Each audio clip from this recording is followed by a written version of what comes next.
Okay, here, welcome to another video. It's been an eternity and a half since I've done a live stream on this channel, but I am just super excited to be here, honestly. I um just missed being online in general, so I hope you all are having an awesome week and well, just having an awesome day in general. But yeah, I'm back for streaming. Um, we are doing another visual novel playthrough, and today it is a very, very special one that is very significant to this channel. So this month is basically my channel's birthday. I started the concept around my half birthday, February 7th, and considering this weekend is Valentine's Day, I felt like it was perfect to restart the channel through a Valentine's Day special. But this is a little surprise for all those familiar with my channel. Usually around Valentine's Day, it is basically like the Matrix, where essentially you do not truly know somebody until you fight them.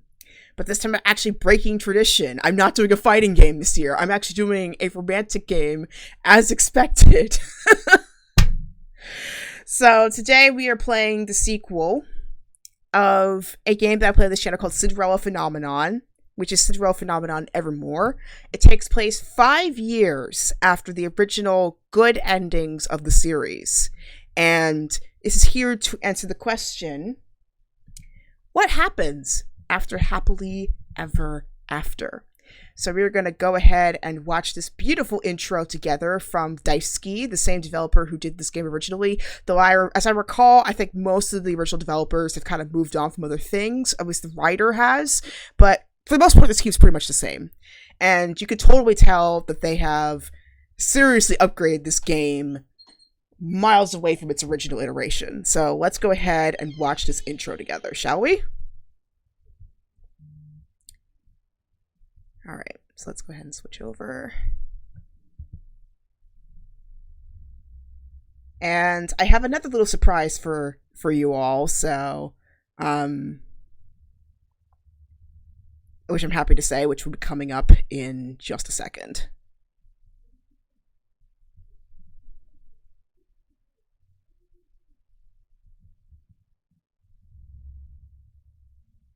Oh, come on, Steam. Just when. Mercury retrograde, people. Mercury retrograde. Ah, there we go.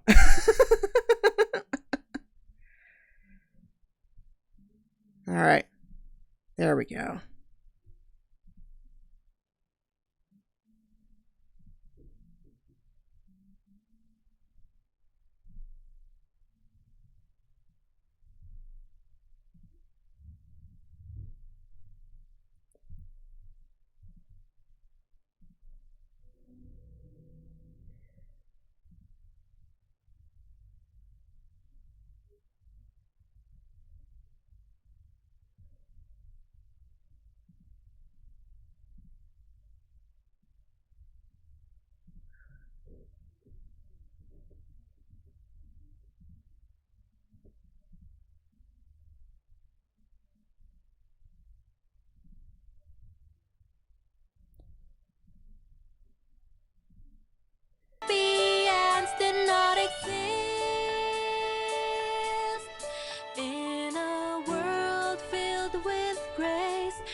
Okay, for some reason, the sound stopped. The sound's not working.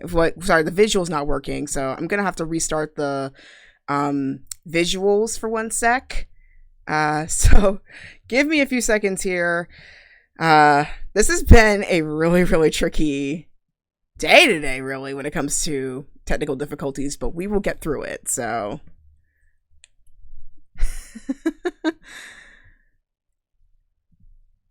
a good thing we are on very much streaming time and not any other time, really.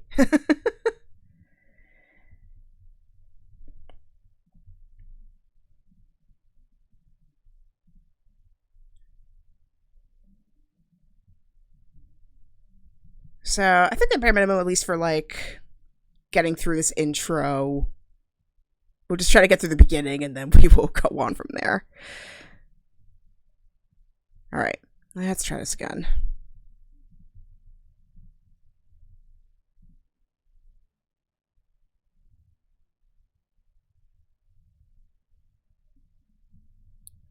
Oh yeah, let me put the sound really quick. Okay, there we go.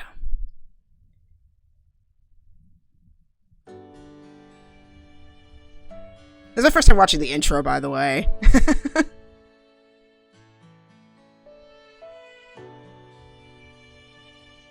But it's so clear that they upgraded people.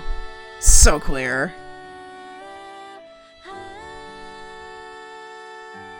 And Lucette being the queen that she is.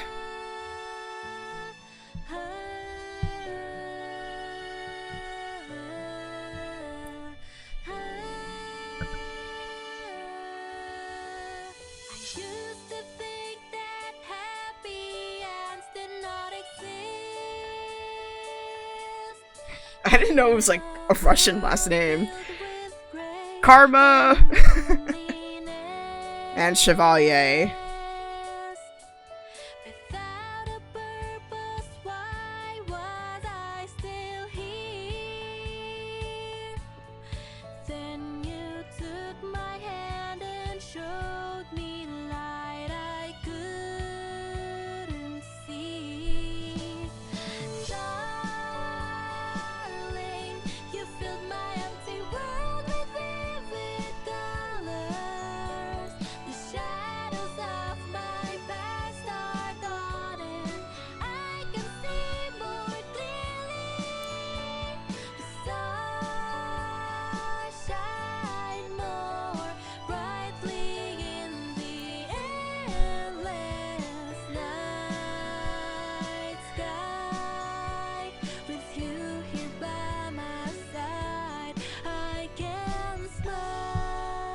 This is my computer background for months until the game came out.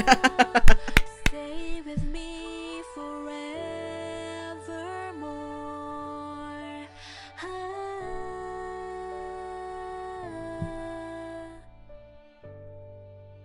And this came out in November 2020, and I'm happy to say I'm playing it in 2021. My first visual novel 2021, so hey! Oh man, this is a beautiful game. It's so clear that they upped the budget on this and they took their time with it and it paid off significantly. So I'm happy to say. And oh, this animation! Oh, but everybody, welcome to Cinderella Phenomenon Evermore. And I'm actually got another special surprise for you today, which is that I've got a friend with me. So go ahead, friend, introduce yourself. Hello, I have been here the whole time.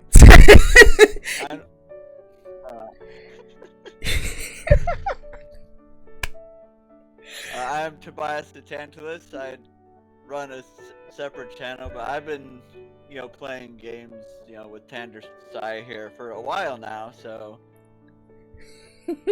she's helped me with some of my streams with Barony and whatnot. So now it's my turn to be on her channel. It's great. And I am super grateful for that. So if you're curious about what we play together, every Monday we do Barony on his channel, and I sometimes share my stream. Share his stream on my channel, so if you want to check it out, go ahead and do that. That's why there's like the 7:30 p.m. on the side of my channel bar. That's what I'm talking about here. So I felt like maybe he should come over and do a visual novel with me. And I thought this was going to be a really fun one to do, since we're reading it together. And I thought as well this would be a good one. to read together, because I know this was like a really huge one on my channel, and I really enjoyed the story of this game, so I wanted to share it with somebody else. So, so I hope you enjoy it. So this time we're gonna go a little bit differently. So in the first walkthrough with Cinderella Phenomenon, we basically went in nearly canonical order from Rod to Waltz.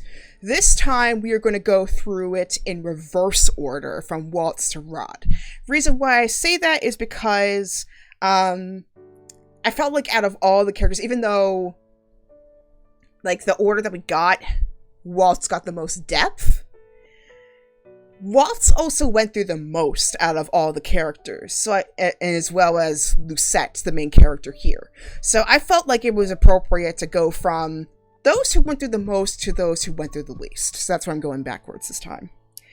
So, without further ado, here we are. We're going to start with Waltz's round. So very similar. We're going to also have a right choice indicator, which will appear at the top right-hand corner of the screen, and it can be turned off in the settings. Though, in the past, usually if that came up, it just meant you made a major plot point decision. But we'll see if it's an actual, true right choice indicator this time. Good things come to those who wait until midnight. Which is kind of funny, considering a lot of sayings say nothing good comes after midnight. Yeah, I was just about to say that. I'm like, I feel like after midnight is when you make all your worst decisions. Then again, it's fairy tales. Oftentimes the good stuff does come before midnight. Here we go. What's a fun fact? I can't hear the game audio at all, actually. So yeah, I just see you rocking out to this intro. I'm like, oh, it must be good music. It is good music. Unfortunately, the jerk that is my Mac cannot share the game audio on Discord.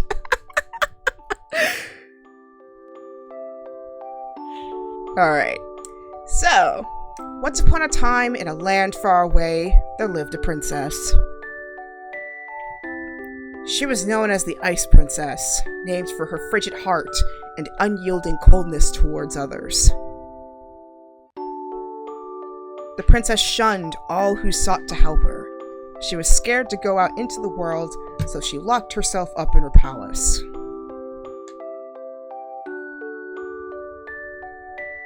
Then one day, the Ice Princess became the victim of the infamous fairy tale curse, and was forced to go from riches to rags. As the princess struggled to come to terms with her new life, she met a very special man. The two endured much strife, helping each other overcome various ordeals. In the end, they emerged victorious. The special man thawed the princess's ice-cold heart and dried her dampened spirits. The two vowed to love each other for the rest of time. They lived happily ever after. But what happens after happily ever after? And here she is, Her Highness Crown Princess, or in the case of Waltz's ending, Queen Lucette Riala Britain.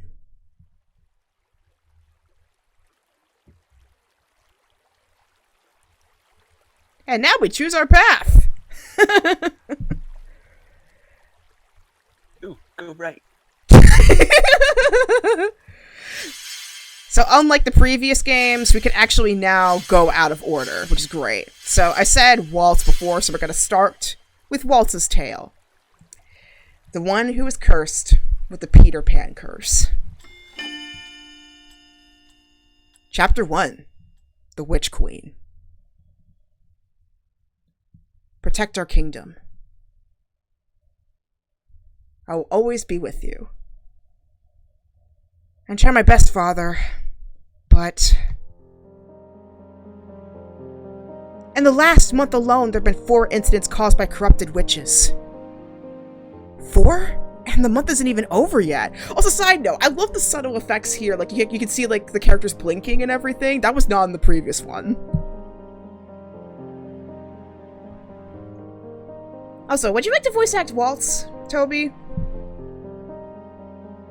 Oh yeah, I suppose that would make sense. Yeah, he's the guy on the right side with the earring. I groan as I sift through the documents in front of me. After so many hours of looking at them, the words have begun to blur together.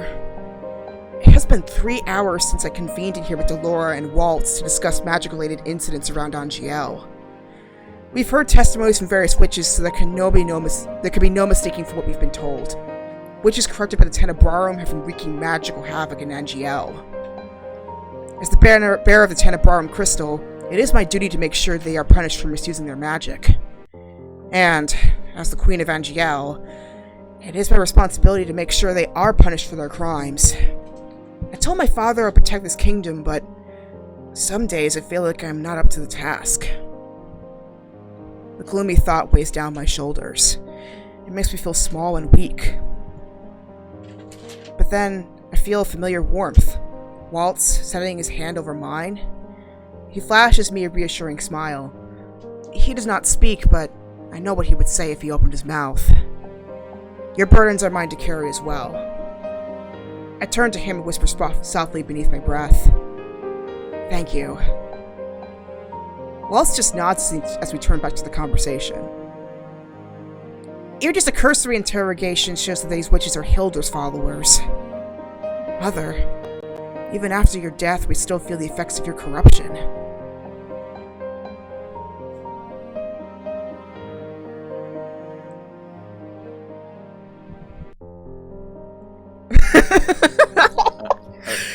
Sorry, it's lagging on my screen here. Ah, gotcha. But now, the best thing to do is tighten security and add more witches to the kingdom's patrols. I will do as you command, Lord Waltz.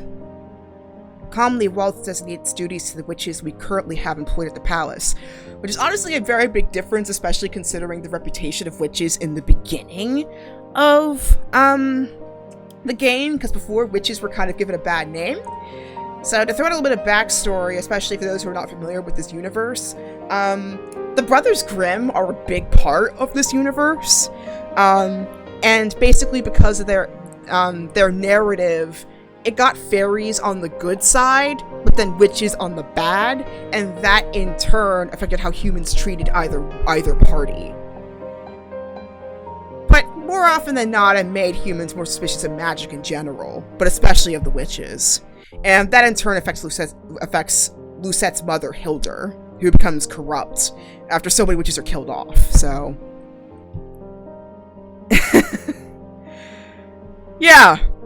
So, if you want to sum up what happens here, just blame the Brothers Grimm. And on that note... For the last 2 years, I've been trying to mend the relationship between witches and humans. I expected the number of human hate crimes to have dwindled by now, but this is not the case. I'm not doing enough. I eventually dismissed the witches with a wave of my hand, but Delora and Waltz remain. I let out an exasperated sigh as I set my chin on the table. Tired? I'm fine. Lucette has been running herself dry. I bolted uptight with a frown. Trouble in paradise? The nightmares are starting to get bad again. She also has been having nightmares ever since the first game. Like, they popped up a lot more as the story went onward, but I thought they would have stopped, but I guess not. You did not have to tell her that, Waltz. The nightmares Waltz is referring to are a side effect of being the Tenebrarum bearer. When it's overwhelmed with negativity, those negative emotions plague me in the form of nightmares. Oh, so it's a side effect of the crystal. It wasn't just her. I get it now. The only way to deal with those nightmares is to balance out the crystallum, and that requires finding and dealing with the major sources of negativity. Waltz shakes his head. You know, I only ever tell on you because I'm worried. The last thing I need is to be lectured by an overbearing witch right now. I'm not going to baby you, Lucette, but you know I'm always here when the going gets tough. I sympathize with you, truly. Being both bearer and the queen is a colossal responsibility. It would take its toll on anyone.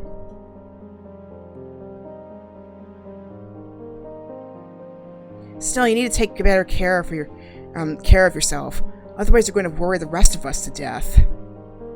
I've already said multiple times you're all better off not worrying about me. Dolores snorts. As if I could ever just ignore you. Parfait left you in my care, Lucette. It's my responsibility to watch over you whether you like it or not. I'm fine, Delora. I just need to rest. Delora turns to Waltz. You want to pamper your soon-to-be wife more, Waltz. Waltz laughs softly, sheepily. I try, but you know how stubborn Lisette can be when she sets her mind on a goal. And since I played her for over a year, he's not wrong. And try harder. Waltz salutes. Well, excuse me, princess.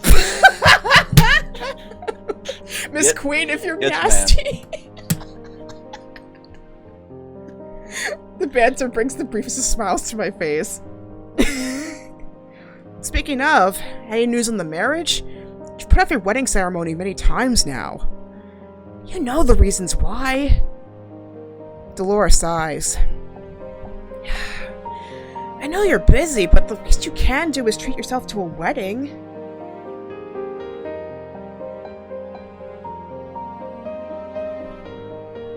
She clicks her tongue. Or are you planning on making Waltz wait forever? Delora. Dang. I kind of imagined Delora being voiced by Susan Egan, the voice actress of Megara from Hercules. I can see that. Because he just feels like that. Friends call me back. At least they would if I had any friends. Oh man. I'm happy to wait forever if I need to. The ceremony has never mattered. And considering that Waltz practically waited forever to reunite with Set, I don't blame him. We just have to squeeze my hand. The important thing is that we're together. My heart trembles at his soft smile. No, Dolores is right. I should not keep putting this off. I want to call you my husband. Waltz leans down to plant a kiss on my forehead. How many years did I wait for you to find me again, Lucette? As long as Radames and... Dang, I forgot the other character from Aida. Amneris. As long as Radames and Amneris have been engaged, essentially. I'm in no hurry to get married. There are other people in this kingdom who need you a lot more. Ah! Dang, Waltz. You two really need to learn how to put yourselves first for a change. Dolores stands from a chair with a stretch. They're the royalty. It's their job to put everybody else first. Exactly! I mean, I'm honestly with Waltz on this one. It's like, okay, we'll get to us when we can. People are in trouble right now. Oh, man. Anyway, I'm heading out. Until next time. Lucette? Waltz? Delora raises her hand in a casual wave as she exits the throne room.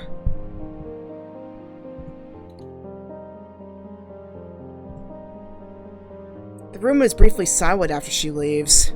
Then, Waltz looks at me, eyebrows raised. My thing's still lagging again.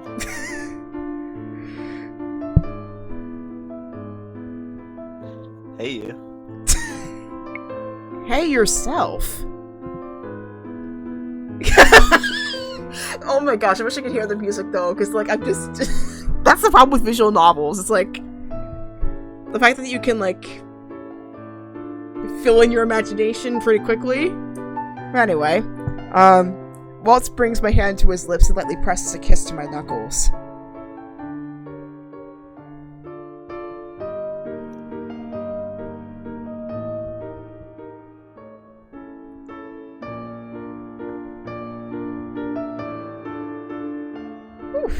Dolores right, you know.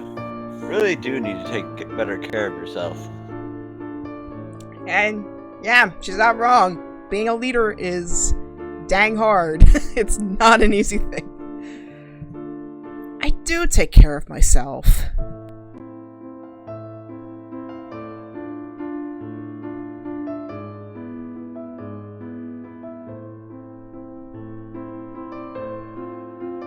You do the bare minimum. You barely let me spoil you anymore. Oh yeah, I forgot. Waltz is more the spoiling type, because he used to give like candy apples and stuff. You spoil me all the time.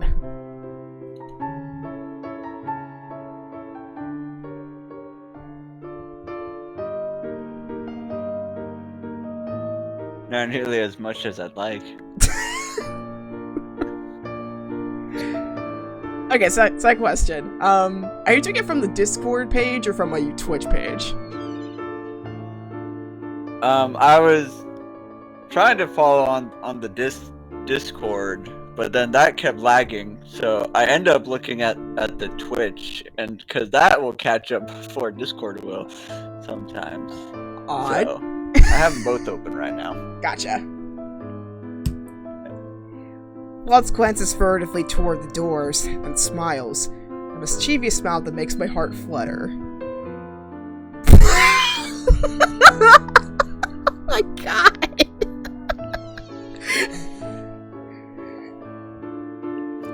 Come here.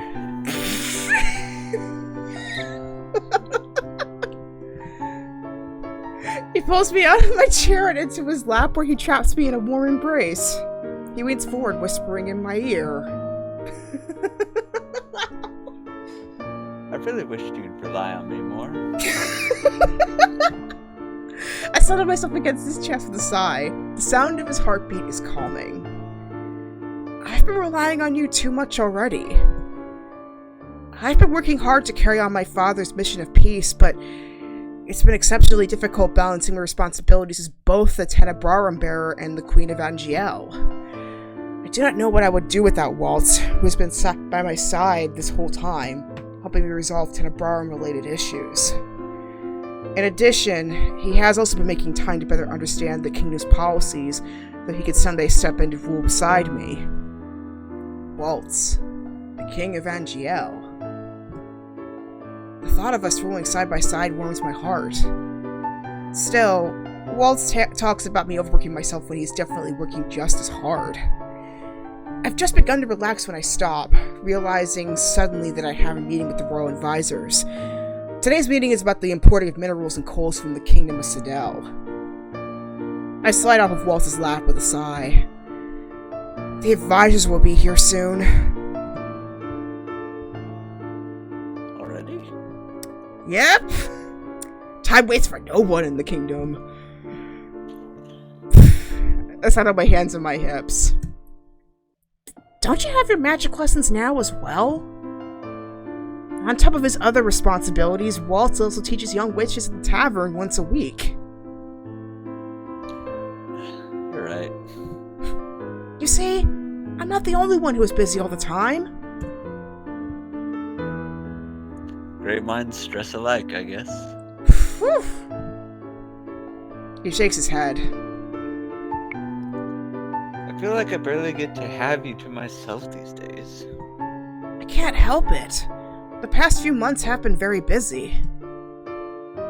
Waltz rises to his feet. How long will this meeting run? I can't wait for up you. I can't wait up for you tonight. Maybe we can relax with some tea. Oh, I can wait up. You can do that. You can go to the log. Is it can or can't? Let's see. It is can. It is can. I hesitate. The last time I told Waltz to wait up for me, I worked until morning and he was sleepless. Since we now share the same bedroom, he often loses sleep because of me, but I miss spending time with him alone. Perhaps I could wrap things up earlier today? Ooh. The first tricky decision of the game. Which means save file. This is a very fancy save menu, I will say. It looks like a movie. You didn't know this bringing me into this stream, but I have a tendency to stumble over reading words. I do. That may not be the only time this happens here. I do it too, believe it or not. I mean, you should see my playthrough of The Lady's Choice, where I was trying to read through dialogue while maintaining a British accent. So, to wait or not to wait? That is the question.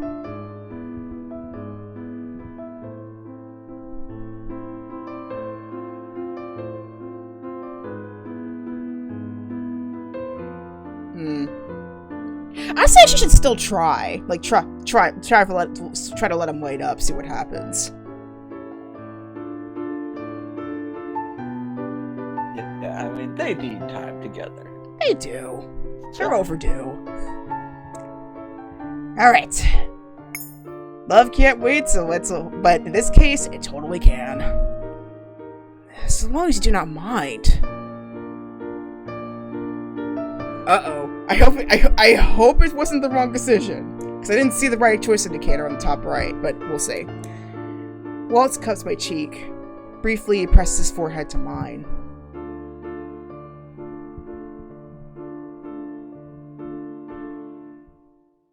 Why does it always lag?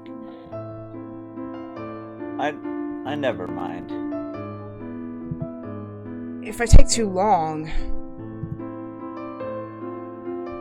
Waltz presses a finger to my lips.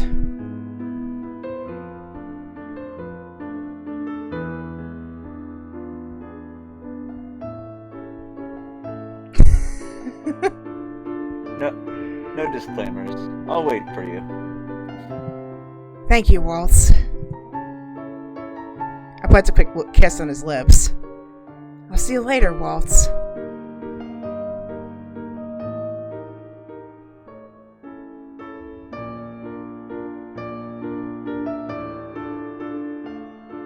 See you later, little star.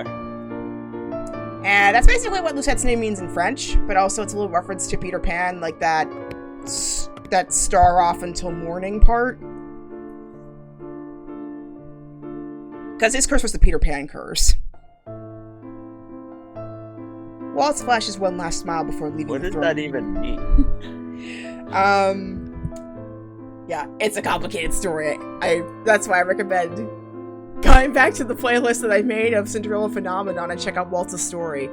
His route was the hardest, and yet I only made 2 mistakes in order to get to the good ending, so that's really funny.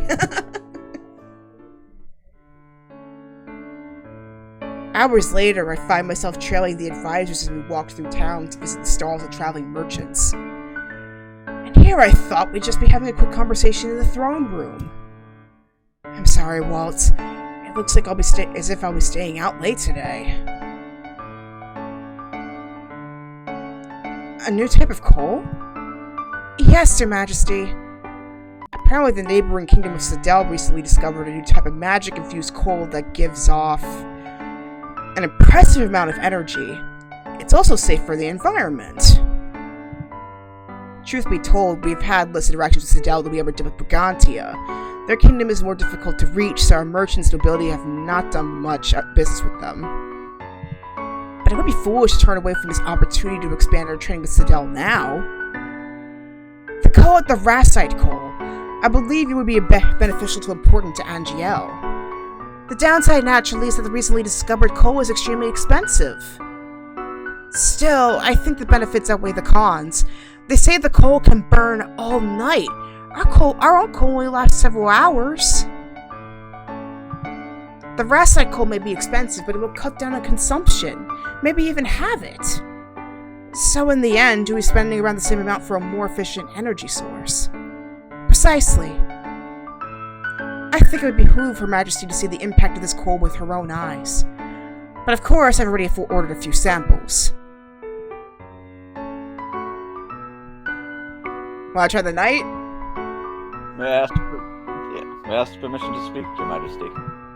I'm surprised one of the knights guarding the room raises his voice in question. Permission granted. I was in town yesterday and chanced upon a merchant from Cinderella showcasing samples of the coal. What a marvelous coincidence! A convenient coincidence. Then, let us go take a look at the sample. I assure Your Majesty, it is getting dark. They must make haste before they close their shop for the day. The advisors look bewildered. But, Your Majesty, it would be no problem at all to have the samples delivered. A delivery would be much simpler than an excursion into town, surely. I know they must be thinking there's no reason for us to go out of the way for this simple errand. Not that they are used to servants retrieving things for them. It is fine. I would like the fresh air. The advisors look disgruntled, but neither of them complains. They are here to make an argument, after all. For them to dismiss my preference would hardly be in their favor. Besides, the last thing I need is for this discussion to carry on into tomorrow. It is about timeliness, of course, but even more than that, I really needed some fresh air. It has been a long time since I stepped foot outside the palace. We find the merchant selling the coal quickly enough. When he hears of our visit, he clears his stall early and leads us to his inn room instead, where we can better demonstrate the burning effects of the coal. I am amazed by the lack of ashes at the end of the demonstration. In the end, I decided to take a chance on the coal, starting first with a small order. Perhaps it will help us save some gold in the future. As soon as you sign the documents, please pass them on to me for processing, Your Majesty. I shall. The advisors bow and take their leave. I wonder how quickly I could sign all of these. Shall we go, Your Majesty? I love the knight to lead me back to my carriage. Don't know what kind of voice this is.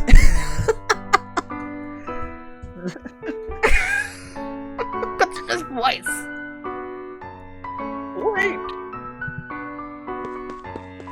Oh, it's Waltz! Oh. Yay! I called it right. I turn on my heels and I'm shocked to see Waltz approaching. He stops in front of us. So, Waltz? You may leave. I'll escort the queen to the palace. Maybe I should have said don't wait up. But we'll see. I think either way, it's not a bad ending, but I guess like a good ending and then a true good ending. At least it's my theory anyway. Because it is after the happy ending anyway. So I'm sure they'll try not to make this too depressing. In theory. Everybody dies. In one ending, that's precisely what happened. The knight looks at me, uncertain. I shake off my surprise and nod. Yes, you're dismissed early.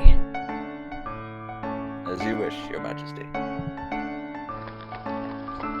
The knight departs with the carriage. When we are alone, I turn to Waltz. What are you doing here? Well, you told me to wait for you. But when I overheard you were coming to town, I figured I may as well come pick you up myself. It allows us to spend more time together. Aww. Waltz, you didn't have to come all this way. I wanted to. He eyes the papers in my hand. I also came to tell you that your work for the day is done. What? No buts. Please allow me to be selfish just this once.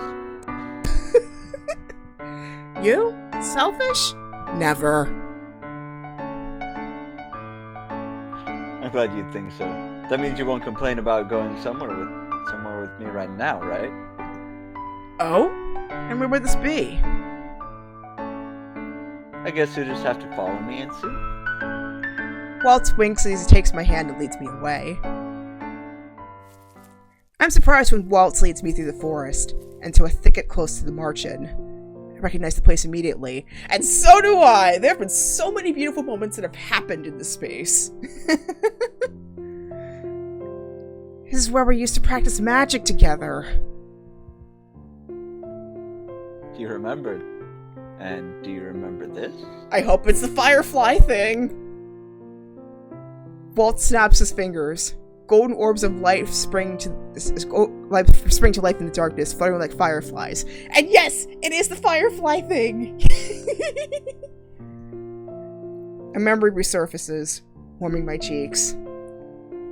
This is where we first kissed. Walt laughs.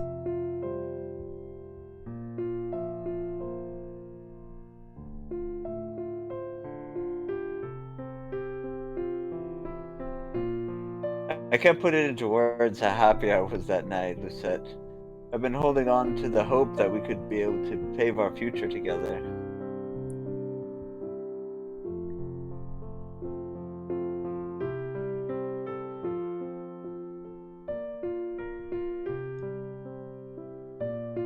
And that was the first time I knew for certain you felt the same way.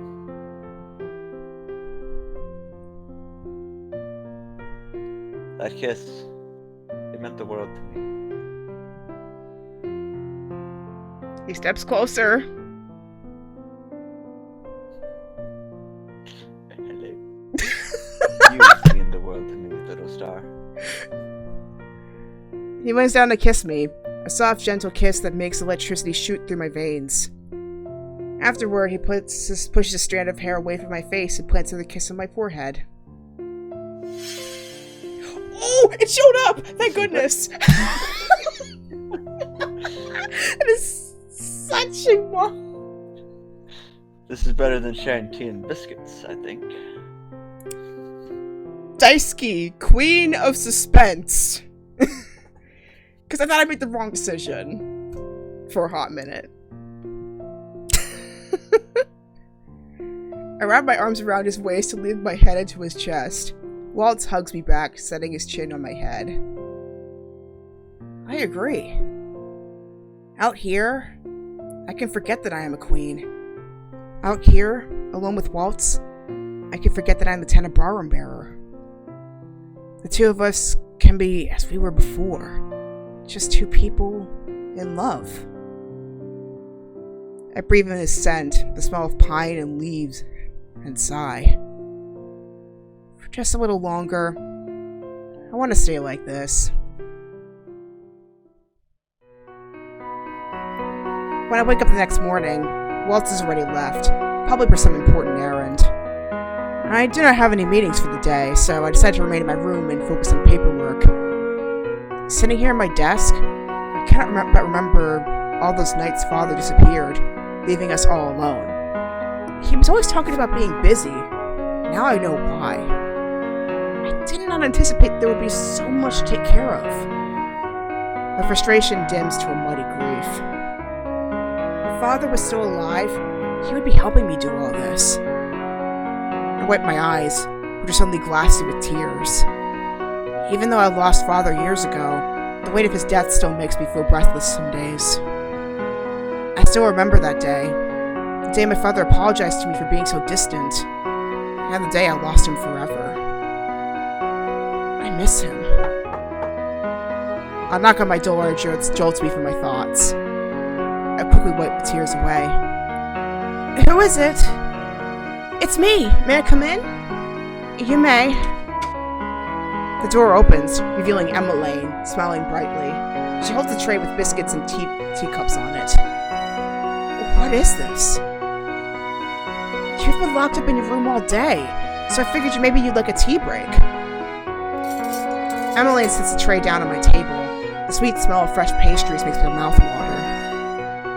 I even brought a custard Danish. You like those, right? That actually sounds delicious. I wish I could have some now.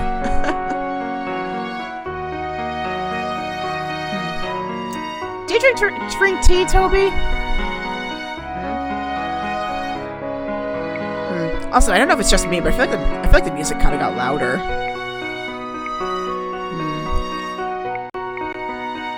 I don't actually drink tea myself.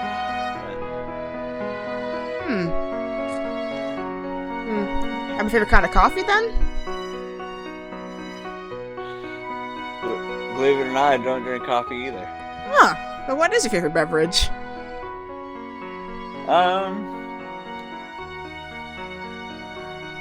I mean, as a seasonal thing, I think one of my favorites is honestly like an eggnog, but Ooh.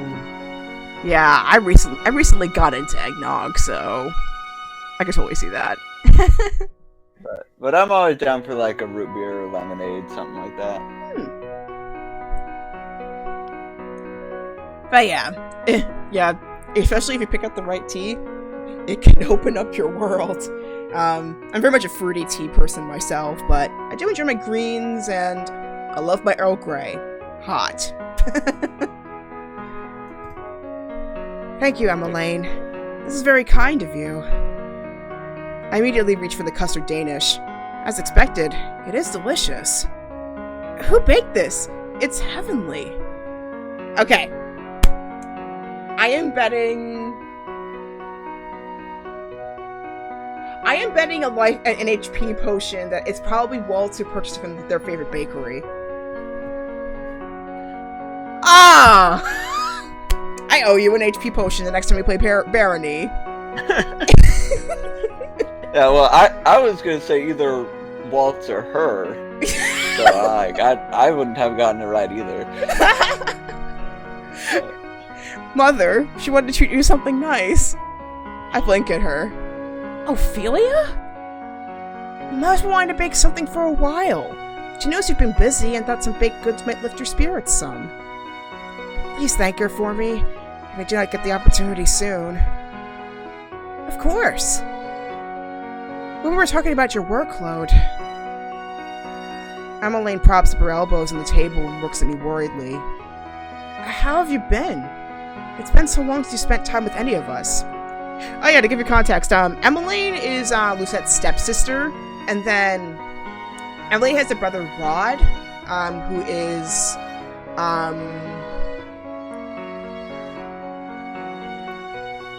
who was given the Little Mermaid curse. So basically he lost his voice.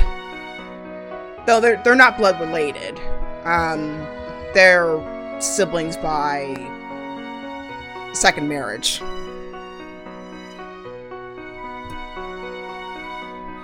I shrug. There are always many things to be done. Maybe, but even the king took breaks. You're going to burn yourself out if you work non-stop. Father entrusted this kingdom to me. To put myself before it and my people would be selfish. Emmeline reaches for my hand. You're not alone in this, Lucette. We're all here for you. Perhaps, but this is my responsibility. I can't just heave my burdens onto others. They're already doing so much to help me. You should take some time off. Maybe go on a date with Waltz? And now I just realized, the funniest thing is that her original plot, for Waltz's route at least, was to learn how to delegate. And clearly she just forgot that lesson as soon as she became queen. I mean, you have to have character growth somewhere. That is true. And even if that means just regressing and redoing the same character growth. You know? That is true. I mean, there is a way to do regression right, and I think in this case it kind of works because it's 5 years since the kingdom takeover, and on top of that, she's bearing an evil crystal, and being queen. So that's kind of not surprising to regress.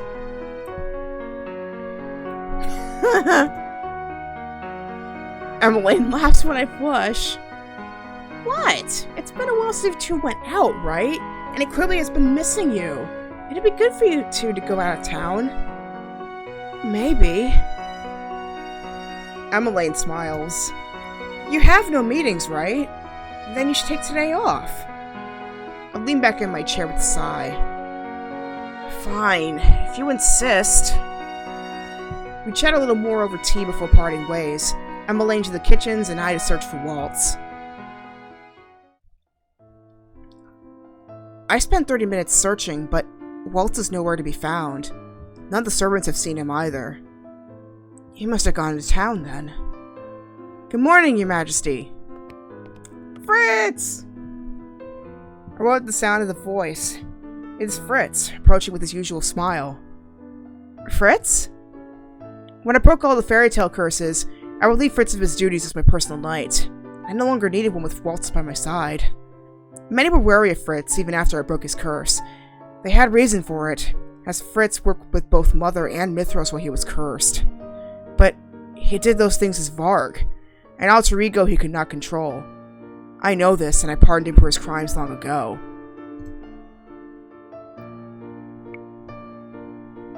Wanna do Fritz? It's nice to see you out and about rather than locked away in some stuffy room. Fritz angles his head. You look like you're on the hunt for someone. May I ask who? I'm looking for Waltz. Lord Waltz. I overheard he was doing a show in town today. Well, I'm glad at least he's still doing puppets. And today's a puppet show day. Thank you. Are you going out? Should I arrange an escort for you? There's no need. I'd like to think that no one would be foolish enough to try and attack the Teta Brawroom Bearer. If I am still queen, of course, and more often than not I will allow an escort for royal business, but it is nice that I do not have to worry about such things for casual outings. Famous last words, but then again... you wouldn't mess with somebody who bears a crystal that basically corrupted your mother, essentially. You don't mess with that. But on the other hand, she is queen. It's complicated. Just it's like how in a lot of Star Trek or sci-fi, they often make sure the captain never goes out in dangerous missions, you know? Unless it's like absolutely plot required.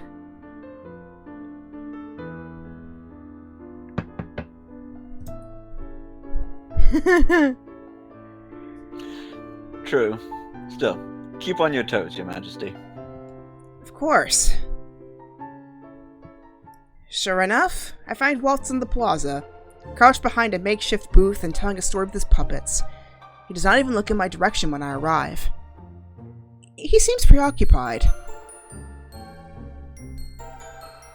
But, you know, I actually enjoy his shows. I would like to stay and watch and see which one he's doing this time. Yeah, I mean, he's preoccupied. Doesn't mean you can't still enjoy it. That is true. You got nothing better to do. Yeah, you literally have nothing better to do. I seat myself on a bench and watch Waltz tell his story. Today is a tale about a mighty knight and a fierce dragon. A gaggle of children sit in a circle around him, completely absorbed. The children really do love him.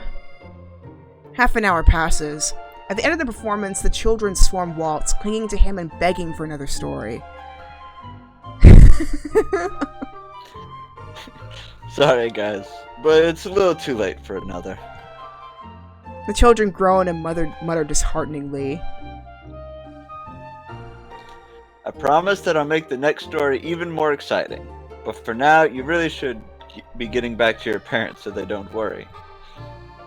I head over to the booth after the children had scattered, leaning over to look at Waltz, who was on the other side dismantling it.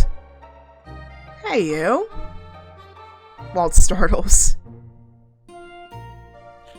Lucette, what are you doing here? I heard you were doing a show, so I came to watch. I love the part where you roared like a dragon. Waltz laughs a little abashedly. Wait, did I skip a line? Let me see. Okay, I did not skip a line. Just want to be sure. And I just realized I should have saved, but it's alright. I mean, if it's a quote-unquote bad end, which the probably is pretty good, it won't be a bad ending here. But if it is, I could at least reset and go back. But anyway, Waltz laughs a little abashedly. I'll have you know I've been perfecting that roar for a while. He looks at me curious. I would have invited you out, but I thought you had paperwork to handle. I did, but Em insisted I take a break, so here I am. She must have been very convincing. He rises, materials in hand. You should have told me you were here. I would have found a way to incorporate you into the show. The children love it when you show up as my assistant. It has been a long time since I helped Waltz with one of his shows. I miss it. You were having so much fun, I didn't want to interrupt. Next time you should. As a performer, I love working with spontaneity. Next time, then. I hold out my hand and help Waltz up. Shall we head back? The two of us had just begun our walk back to the palace when someone calls my name. Lucette! Queen Lucette! Oh, Anise! Waltz and I turn in unison to see Anise rushing towards us, Chevalier on her heels. Anise! Chevalier? It's so good to see you both! Chevalier looks at me grimly.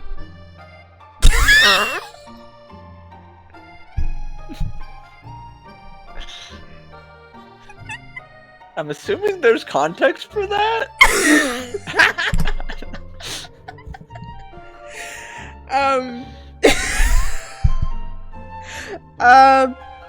Chevalier got the Rumpelstiltskin curse, so for a good while he was known as Rumpel until he got this journal that basically filled in all his memories.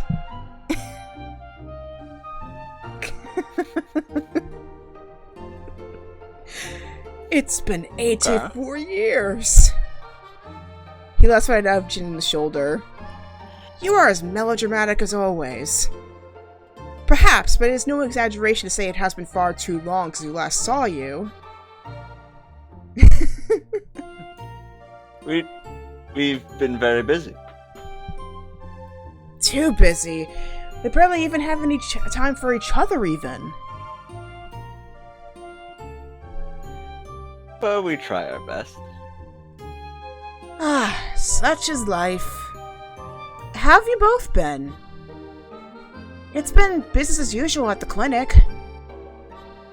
Anise is an excellent assistant. The patients adore her.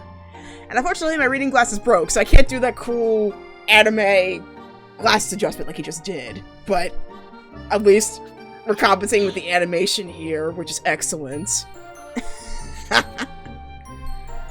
Everything I've learned... They're so shiny. It's so shiny. Everything I've learned from you, Chevalier. You're a great teacher. Chevalier puts a hand to his heart. Anise! My heart is sure to explode if you keep heaping such praises upon me. And now I think even better, actually. I can totally imagine Chevalier being acted by the voice actor who played James in, like, the Pokemon dub.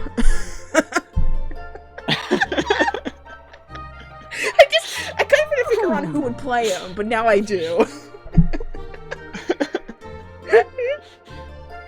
Anise just laughs at that. She's probably more accustomed to Chevalier's dramatics than all of us. I need to try that in the next line. We do. Yeah, go ahead and try it.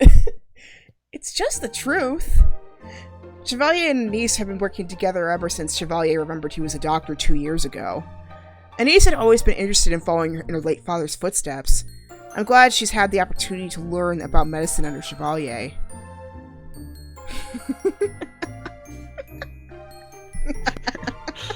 You know what else is the undeniable truth? He smiles at me.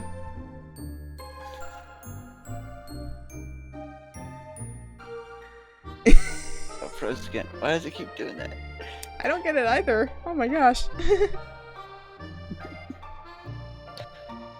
That we owe a lot of our good business to you, said. Yeah, I wasn't exactly. I tried to find a melodramatic line that would work with this. All I did was recommend your clinic to a few nobles. It started that way, but now we see so many clients from all over the kingdom. We're truly grateful to you, Your Majesty. You know it's my pleasure. I eye Chevalier critically. You are accepting their coin, yes? Anise told me before that Chevalier has had a bad habit of refusing compensation for his work. Yeah, he tends to be the one who overgives. Like, he tends to do his work for free. Even though, free healthcare? It ain't that bad, but on the other hand, considering what happened to him... There are bills to pay here. Don't worry, I make sure he takes his payment. All of it. And the clients themselves are quite pushy. As they should be. You're providing a service and you should be paid for it.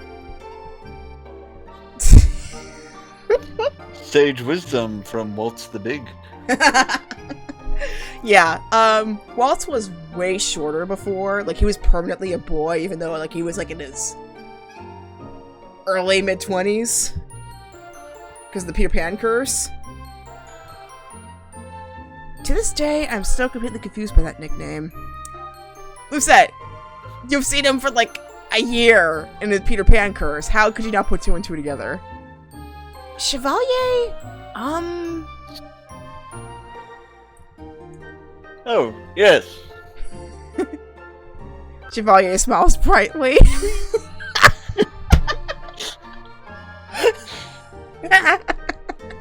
If you think Chevalier's extra, just wait until you see Karma.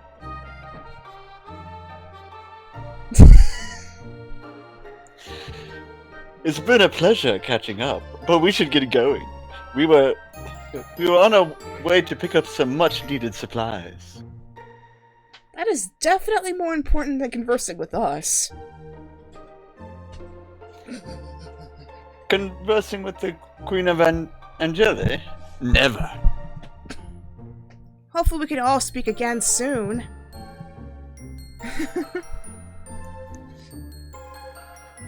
A Martian reunion would be great. The Martian's the tavern where all the fairy tale cursed people tend to go to, or anybody who has permission to go into would enter. For context. Okay. And that's where they all met. Waltz has a forlorn look in his eyes when he suggests it. The Martian was a sanctuary for him much longer than it was for me. I know he misses it often. Sometime soon. It's a promise. We exchange farewells before parting ways. By the time we arrive at the palace, my body is racked with exhaustion. It seems all the days of sleeplessness have finally caught up to me. I manage a quick bath before collapsing onto my bed. The soft mattress makes me sigh with relief. If only I could spend the next few days sleeping. Whew, I felt that. Because I've been studying for, like, heavily for, like, the past few days to the point where it's like my mind's spinning. I haven't felt that way since science classes in college. Yeah, I've been working a lot of early shifts at work, so my days off I'll just like sleep till noon. Oh man. And I am prepared to do that this weekend because I'm working an early shift tomorrow. Oof. 7 a.m. I'm not used to it either. Waltz is in the middle of dressing, comes to sit on the bed beside me. His shirt lays forgotten on the nearby chair. Are you alright? I am. You look exhausted. Would taking some of that potion help you sleep better? Delora has already given me many different kinds of sleeping potions, but they may help me fall asleep faster, but they make the nightmares more intense. Dang. Well, okay, never mind that. The mattress creaks as Waltz lays down beside me. He wraps his arms around me from behind before I can turn. The minute he wraps his arms around me, I relax. He's just taking a bath and smells like mint soap. It's soothing, refreshing scent. Mint soap smells good. Is there anything I can do to help you relax? Good question. Alright, so I'm gonna save it here. I think this may be one that might not matter as much. So, So Toby, would you rather sing a song or tell a story? I don't know. I'd be up for either. I like singing. Yeah. All right, a song it is. Though it might be hard if I can't hear the audio. Fair enough. Me? Sing? I smile at him playfully. Aren't you a performer? Work with puppets. Yeah, exactly. A performer of a very different variety. That's what he said. He mumbles something beneath his breath. Waltz, are you embarrassed?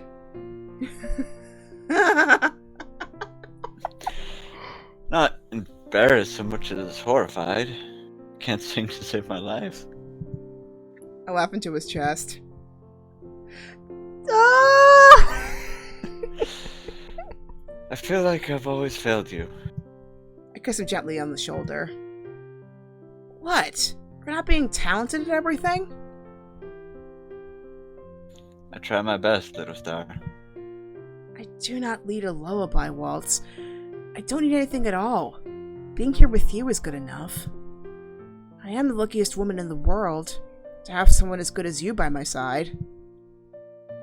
Strangely, Waltz falters. His eyes flash with uncertainty? You see his eyes. You're not even looking at him. I try my best. His voice is uncharacteristically quiet. And also, I just noticed that she blinked for like a few seconds. There's like subtle things in here that I really like. It's such an abrupt change that I cannot help but be worried. Waltz, is something on your mind? I was just thinking about the past. He settles back on the pillows and closes his eyes. You remember when we were children? You were my guiding light back then. You still are. And you were mine, Waltz. You still are. Again, there is that awkward silence, but then Waltz smiles. I'm glad the feeling is mutual, they said. His eyes are still closed, and I know Waltz well enough to know that means he's ready to sleep. One moment ago he was asking me how he could help, and now he seems ready to shut out the world. I hope whatever is bothering him disappears in the morning. Good night, Waltz. Waltz grits me a little tighter. Good night, little star. Ah! Chapter 2. Shooting Stars. No matter what you do, you will never be good enough. Who's there? I call up, but there's only darkness around me. Your efforts will be for nothing. Witches and humans can never live in peace. The taunts and jeering grow louder. So loud I can hear them even when I press my hands to my ears. But I'm trying. There's laughter, cold and mocking. You are a failure as a queen. Please. You are too weak to be the Tanabarum bearer. Lucette? I'm sorry. Lucette! My vision is blurry with tears and I blink my eyes open. Eventually, the smudges resolve into a familiar face. Waltz. He leans over to me, eyebrows furrowed with worry. Whew, that's intense. Dang. Are you okay?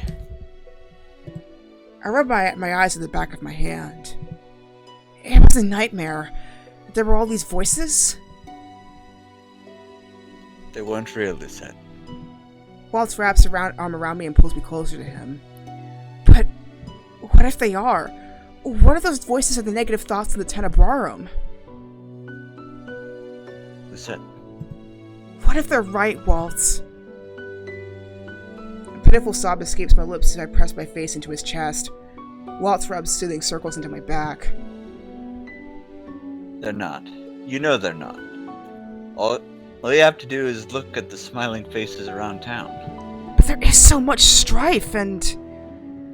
Waltz kisses me softly on the head. You can't solve every problem, Lucette. Not immediately. No ruler is perfect. King Gennaro? I think it's Gennaro. King Gennaro wasn't either. Father. He'd be proud of you. A calm silence follows. I breathe slowly in and out until I feel more relaxed. Excuse me. And the dream has begun to dissipate. That is what it is. A nightmare. A terrible nightmare, but a dream all the same. How about a trick, little star? A trick? Waltz pulls away from me, hand curled. Abra... Cadabra. A lily sprouts to life between his fingers. The sight brings a smile to my face. You showed me this trick before, when I was a child. I poke him in the shoulder. You promised you'd show me how to do it on my 18th birthday, but you never did. Ooh. It's not as if I can't still teach you, you know. Besides, I was teaching you more important things then.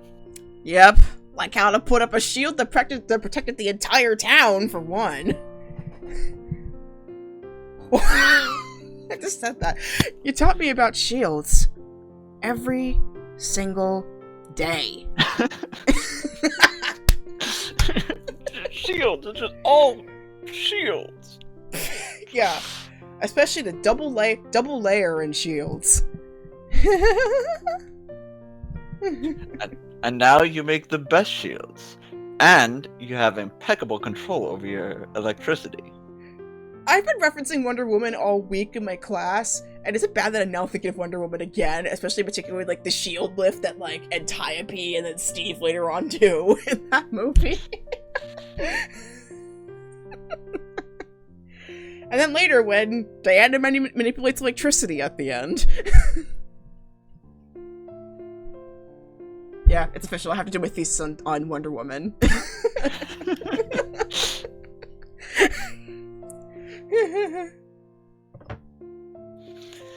Except for those moments where you accidentally shocked me.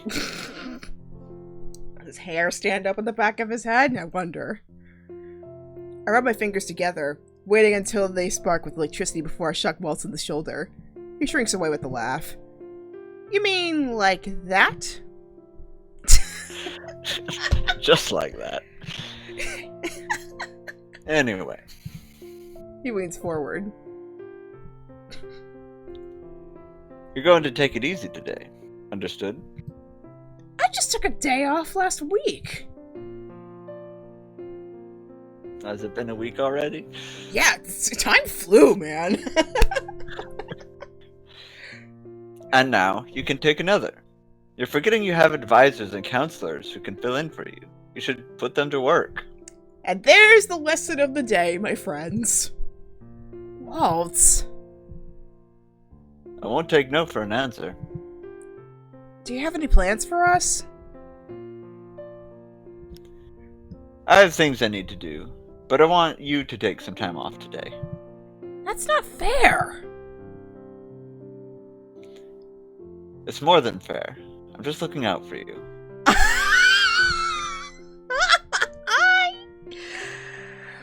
Oh, man. Dang. Now this is tricky because like it's been a while since I've played this game, like especially in particular like the prequel. Speaking of prequels, like they should totally make a story, like they should totally make a game about Hilda and Delora because their story is really interesting. And maybe a game about the bad endings, but anyway, concede or protest? That is the question. I mean, I feel like it depends how you do it. Because I feel like you should concede to take a day off and let your advisors handle a little more. True. You know. But we're talking about Lucette here. She is stubborn AF sometimes.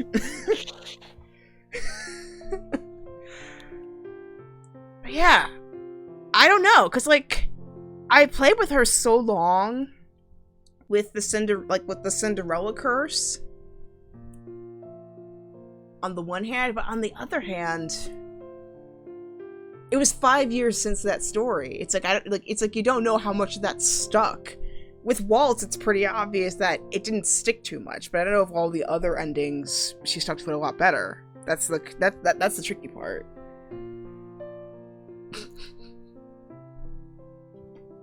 I mean, I think it's a good idea to take another day off. Sounds like you could use it. Yeah, she could totally use it. Because everybody's been saying, take a break! You've been overworking yourself! Alright, we'll try conceding and see what happens. I grumble beneath my breath. Fine. No doubt I'll be panicking all day about the work I will need to do tomorrow.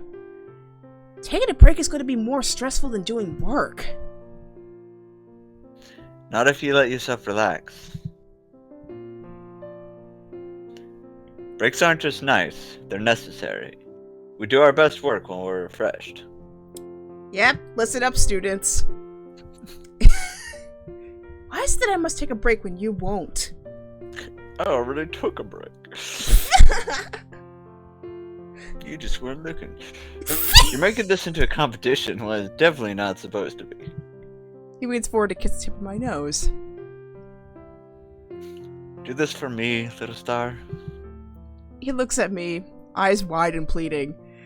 The expression is so endearing I cannot help but laugh. I already said I would. Good. I think this would really help with the nightmares, too. Oh, yeah, and the clock went off. There we go. So?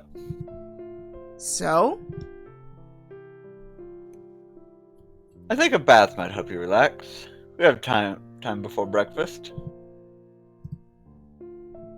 Why are you looking at me like that? Have you already taken your bath? Waltz's lips curve into a lopsided smile.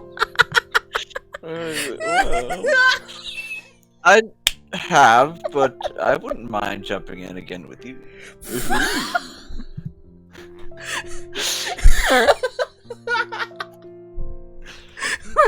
My face is so warm that it feels like it's on fire. I grab the pillow off the bed and throw it at Waltz, who laughs when I abruptly rise. Are you still embarrassed about the last time? Visual novel awkwardness activate. Do I want to know? Do I? He raises an eyebrow. I thought it was pretty fun. Stop talking. Seriously, Walt, stop talking. Was it the gossiping over servants that made it strange? I still remember the looks we got last time, coming from the bath chamber at the same time. We did not have time to freshen up afterwards, so it was clear we had both taken a bath. Together. No one said anything to me, of course, or acted like it was strange, but I cannot stop thinking about the way they looked at us, like they were trying not to smile. It was worth it, in my opinion. Side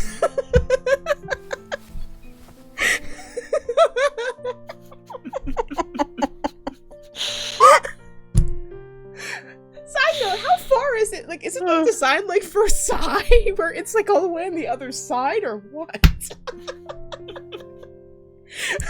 Also, don't they have any like smoke screeny spells that could have easily done?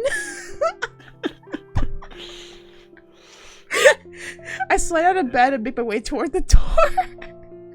Waltz calls out to me. Whew. Set. Would you like to visit the graves later? We could start by going to the royal catacombs and visiting your father.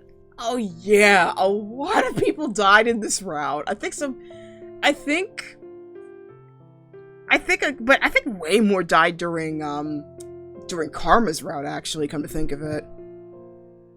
I paused. In all my busyness, I've missed visiting the catacombs and the graveyard. Missed visiting everyone. I would like that. Then I'll see you later. I nod. Yes, I shall see you later. Later during breakfast, Emmeline talks excitedly about her coming visit to Brigantia. It has been over a year since Brigantia and Angiel entered a full alliance.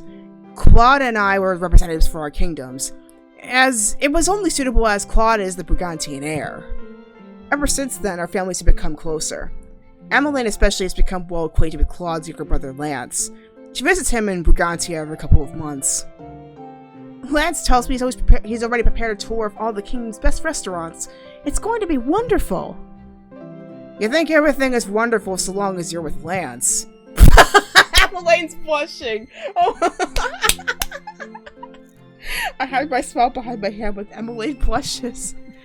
It's clear that Emmeline really enjoys Lance's company. So much that they exchange letters and visit each other often. It always makes me smile to see her besotted with someone. Of course I do. Lance is Lance. What in the world does that mean? You're blushing, dear.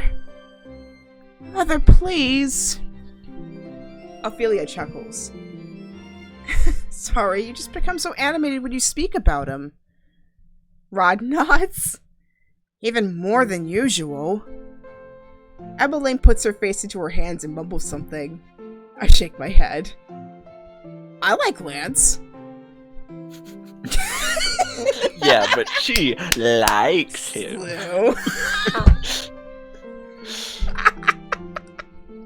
Waltz laughs. He's very different from Claude, that's for sure. So, context, Claude is Karma, and Karma is an acronym for like a super long name you probably saw in the beginning, and Lance itself is also an acronym for something else. I just can't remember what it is, but if you think, Chevalier was very much a charming fellow, wait until you meet Claude.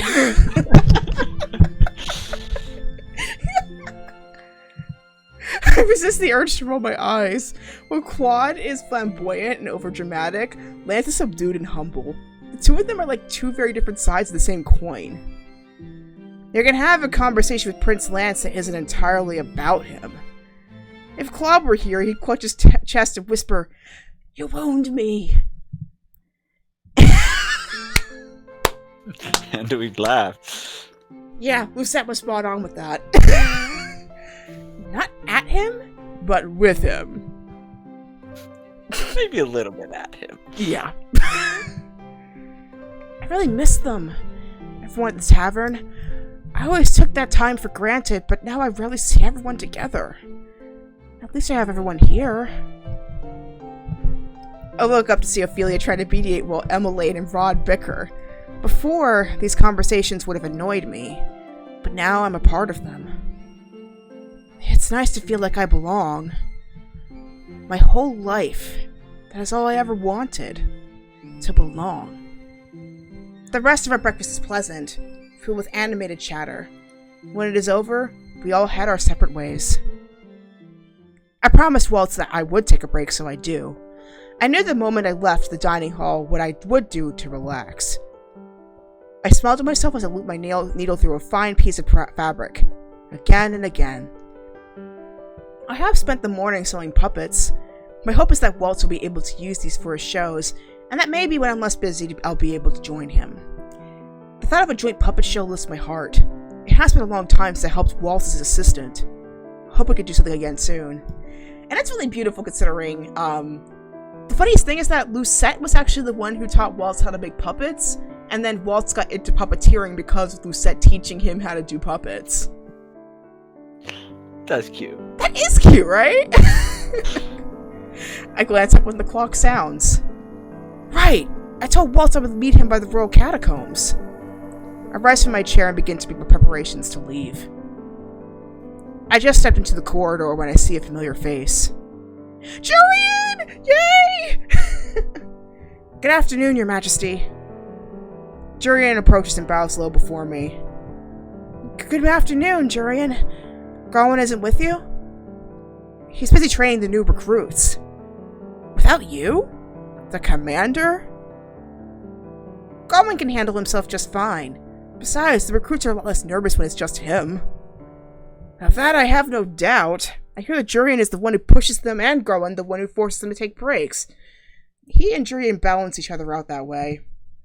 After I was crowned the Queen of Angiel, I appointed Jurian the new commander of the Order of Caldera. She immediately chose Garwin as her second-in-command, which was not at all surprising. I was always able to tell that the two of them were close, but now I see that even more. I cast a look over my shoulder before leaning forward and whispering. So, has Garwin proposed yet? Jurian stares at me horrified. Because the way they fight, it's like, especially like whether it's like on the field or just with each other, it's so clear that they are so into each other. Wait, how did you know about... She coughs. Your Majesty. Who else told me? Said he, Garwin, were talking about one night in town. Jurian sighs. Damn it, Lan! She raises an eyebrow. You're lucky that he did propose, otherwise you would have ruined the surprise. Well, Garland did bring this up months ago, so... Wait. I blink at her. So, it's already happened and you said yes? Of course! Were you expecting me not to? Garland is my partner in everything. Her cheeks are flushed when she makes this proclamation, which makes it all the more endearing. Because she is so stone-faced, whereas Garland, he wears his feelings on his sleeve. Like, they're like yin and yang, essentially, but Jurian's the yang, that's for sure. Congrats, Jurian. I'm so happy for both of you. Thank you kindly, Your Majesty. She smiles. I fully expect your wedding will happen before ours? The question stumps me. I always forget about the indefinitely postponed marriage ceremony until someone brings it up. It's like, speaking of which, when will your wedding happen? Jurian shakes her head. I'm just teasing. There's never any rush for such things. I appreciate you saying that. I pause, thoughtful. Before you head out, I have a question for you about Fritz. If this is about his impending promotion, then yes, I think he's proven himself more than worthy. The words ease a weight I didn't know I was carrying on my shoulders. Fritz has been working so tirelessly to make amends for the mistakes he was forced to make in the past. I proposed a promotion to Jurian months ago when it saw his hard work. Fritz has no idea, so he plans surprising him with an announcement sometime in the near future. It's a long story, it's very complicated, but thankfully, Fritz's story is actually just before Waltz's, so I can at least explain it when we get to that part. I'm so glad to hear it. Thank you for your hard work, Jurian. Of course, my queen. I must take my leave now. Waltz is waiting for me. Give him my greetings, Your Majesty. Jurian bows and walks away. When I arrive at the royal catacombs, Waltz is waiting for me with a bouquet of lilies. Did work keep you longer? No, I ran to Jurian. She said to offer you her greetings. I wish I caught her before I left today. I miss talking with her and Garland. They're always so busy now. Dang, story of adulthood, I guess. Yep. I want to see my friends, but we're all too busy. Yeah. Even with the time where we're forced to slow down, it's still been hard to meet people, I admit. Well, I mean, COVID and quarantine doesn't help. True. Doesn't help. Nope. Aren't we all? Waltz shakes his head, a sad smile on his face. Standing here with him, I suddenly remember something he once told me. You told me once that as we grow older, we forget how to be happy. Do you still think that's the truth, Waltz? You remembered that? I also said once that adults aren't children, and they worry too much and don't appreciate the small joys in life. I'm actually starting to agree with him more and more. I'll be honest, when I see you overworking yourself, I do think about that sometimes.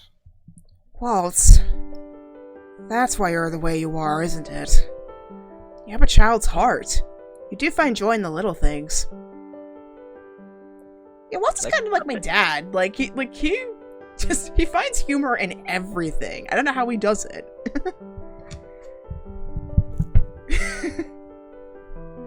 Waltz's expressions shatter so fast it alarms me. I apologize. I didn't mean to compare you to a child. And I also forgot that he hates that comparison because he was stuck in a child's body for like decades. So, there's that. Fun. I know that comparison used to really bother him. Waltz's shoulders sag. Whew. No, it isn't that, Lucette. It's more the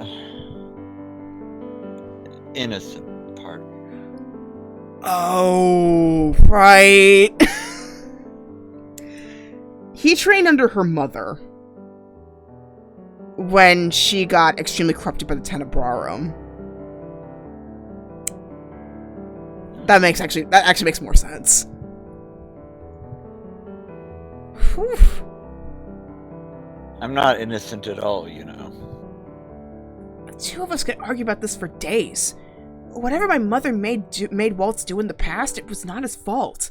He was a child that had no real power then. I respectfully disagree. I grasped his free hand. I will never change my opinion of you, Waltz. Let us go visit Father. As you wish. Wesley! Yeah, I was about to say, what he meant was, I love you. Farm boy! Farm boy. Show me some puppets. As you wish. Now I'm just imagining him like with a little puppet in his hand, like, as you wish. As you wish. The catacombs are a short walk from where we're standing. I need to rewatch that movie. It's so good. It's a good movie. It's a good movie. The catacombs are a short walk from where we're standing. Father's body is interred here, an elaborate coffin that sits beneath a statue. Waltz gives me some space to speak to him alone. Well, Father, it's been a while. I set a couple of lilies down on his coffin. I still hear your voice. It encourages me, even after all these years. I confess I feel small sometimes. I feel ill-prepared to carry on your legacy. But I am trying my best. I will always try my best. And now I'm thinking of Black Panther. Oh my god. I set a hand down on the coffin. A bitter, jarring cold sinks into my fingers. I miss you so much, Father. I hope, wherever you are, that you're watching over me. I smiled at the coffin one last time before returning to Waltz. It still has some flowers, offerings for me to set on Mother and Parfay's gravestones in the forest. Shall we? I settled my hand in the crook of Waltz's arm. We shall. We make our way to the forest. The smell of flowers permeates the air as we draw closer to the small gravesite. It is not long before we see the field of flowers that mark the site. It is a serene place, filled with a plethora of vibrant flowers and littered with rays of sunlight. It is the perfect resting place. We make our way over to the two gravestones erected in the center of the field. The previous Lucis and Tenebrarum bearers, resting side by side. Waltz sets a lily down on the first grave. For Lady Parfait. I set the other lily down on the second gravestone. And one for Mother. They were enemies in the end, but I really hope the two of them are at peace wherever they are now. So, in case you probably kind of get this, the Tenebrarum is the darker side of the crystal, and the Crystallis and the Crystallis Lucis is the light side. Tenebrarum is wielded by witches, of which Lucette is one, being descended from Hildur, who is the queen of the witches and queen of Angiel at one point, and Parfait, who is a fairy. Man, all this makes me think of Winx Club of all things. It does! Have you seen that Netflix series? I did actually watch the Netflix series, and I'm gonna say it's one of those things where if you disassociate it with the source material, like if you ignore that they have the same names, it's an okay show. It's basically just a moody teen drama. That's true, and the effects are actually really good. But they took out they took out Tecna, and they changed Flora into Terra, which is like two things that felt really wrong to me. Yeah, it was probably just hard to associate the technology with like the elemental magic that they seem to be going for. Yeah. At the same time, though, I felt like it could have been done. Or maybe they could have switched Tecna into lightning instead. Yeah. And then they changed Musa into a mind fairy instead of a music fairy. Yeah. I don't know. Again, like I said, if you disassociate like the source material, it's not a bad show, but it's just not what you're expecting. Yeah. Kind of like any show based off like a book. Yeah, and the sadder part is actually that was actually the creator's wish. That is the creator's wish, was actually to make a live action adaptation for us older fans of the franchise. But I guess because it changed way too much, it didn't grab on. But I am looking forward to the reboot which he's planning to do of the series. So I want to see where it goes. Yeah, I have much more hope. After watching that, I have been going back and rewatching the old cartoon. So we're watching the OG dub or the Nickelodeon redub. I don't know. I just found it somewhere online. And if it's online, then the chances are pretty good. It's probably the OG dub with that. We are the Wigs. We are the Wigs. Yep. Yeah, it's the OG dub. The Nickelodeon one took that out. And they made the music way more dramatic. Anyway. Back on topic.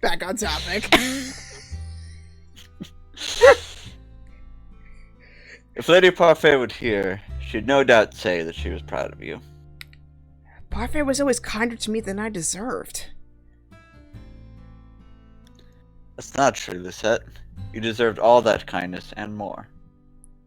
My eyes linger on Mother's grave.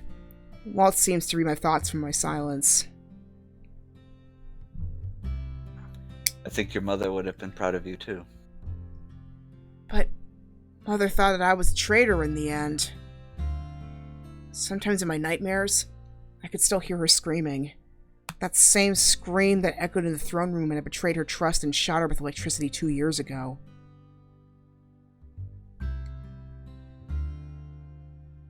The Hilda you knew was corrupted by the Tenebrarum, but Lady Parfait said she was a kind person before the corruption. I'm sure there was still some of that person left in your mother when she died. A chasm always opens up inside of me when I realize I never truly knew that version of my mother. The mother I know was cold and manipulative. She erased my memories and used children to do her bidding. My eyes wandered to Waltz. I'm sorry, Waltz. For what? For the way my mother must have treated you. I remember when the king told me Waltz found out belatedly that my mother killed his parents. She stole everything from him. And Laura got screwed over too. She had a kid as well, and Hilda took her out too.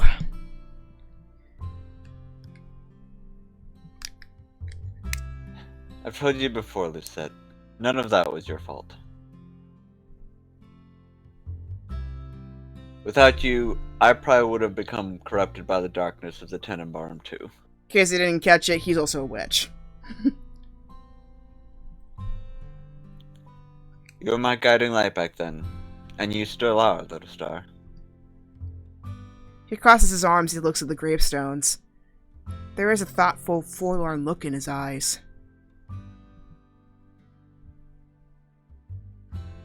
Do you mind if we take a detour on our way back to the palace? A detour to the March-In? Waltz shakes his head. No. It's here in the forest. He brushes past me and makes his way over to a rose bush. He plucks 2 of the flowers, then turns to me. It won't take long. I promise. I nod, more curious than anything else. Waltz smiles. Thank you, Lisette. He snaps his fingers. A bright light encompasses the area, and moments later a portal appears before us. Waltz and I walk into it, hand in hand. My vision briefly goes white. When it clears, I see I am in a different part of the forest. This place is quieter, even further away than from the hustle and bustle of the town. I do not recognize it at all. This place is still the same. Where is this place? Waltz pulls me forward into a clearing. It is empty save for 2 big rocks lying incongruously on the clear ground. His grip tightens on my hand. He suddenly looks tense. Waltz? This is where my home used to be. I glance around the area and notice scorch marks in the trees. Your home?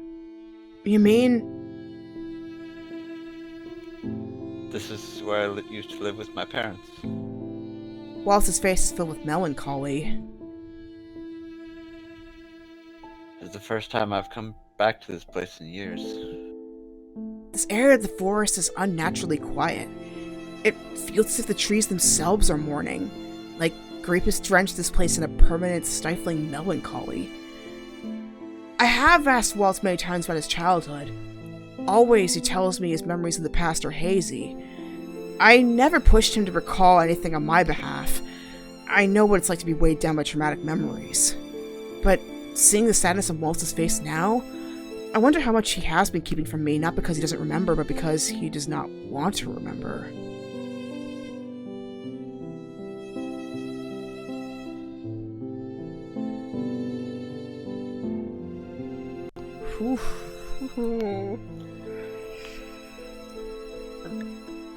I'm sorry, Lisette. I'm afraid I haven't been entirely honest with you.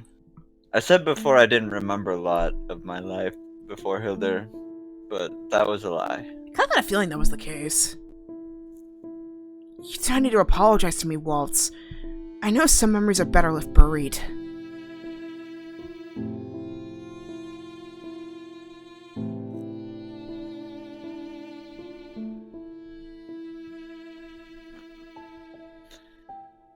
That's how I felt too. That's still how I feel. He breathes out softly.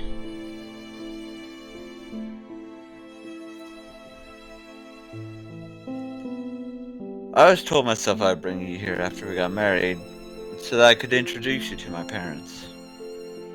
He shakes his head. But you let me accompany you when you visit your family, so I want you to do to me mine. Waltz walks me over to the rocks. His parents' graves, I now realize.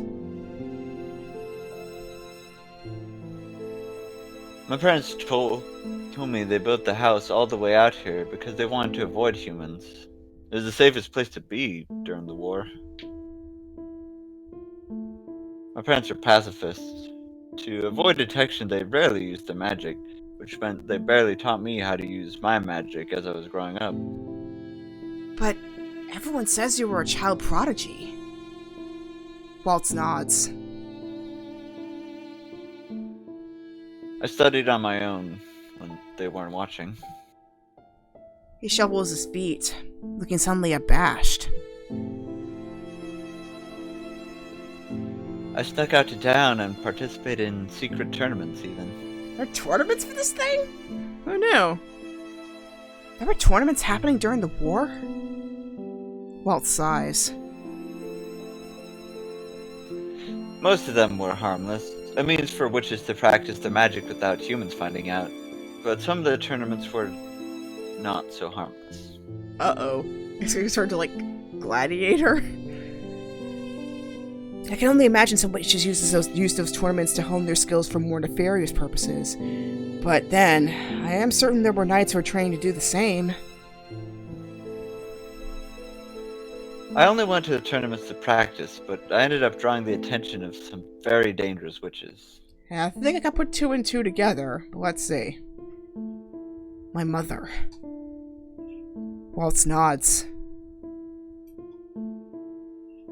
Hilda was never a part of the tournaments herself, but she recruited her best witches there. I knew none of that. I was just a kid. Waltz crosses his arms. He shudders even though the air is stale, and there is no breeze.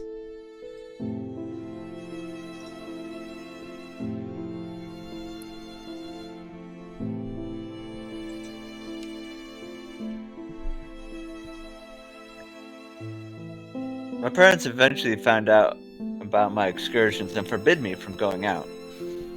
Also, is it just me or getting like kind of like Harry Potter vibes from this? Specifically, like if like Slytherins, like were after the war, like decades after the war, on Hogwarts, that would just be like, you're not being sorted into that house. Period.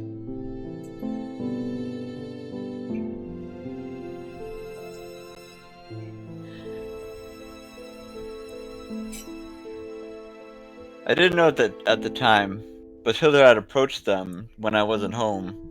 She said I had potential, that she wanted me as her apprentice. Uh-oh. Oh man, I have a feeling what's gonna happen. Let's see.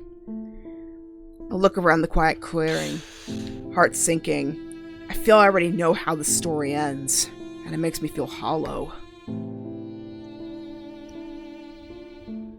I was stubborn. The day my parents died. Waltz is looking at the gravestones, expression deadpan.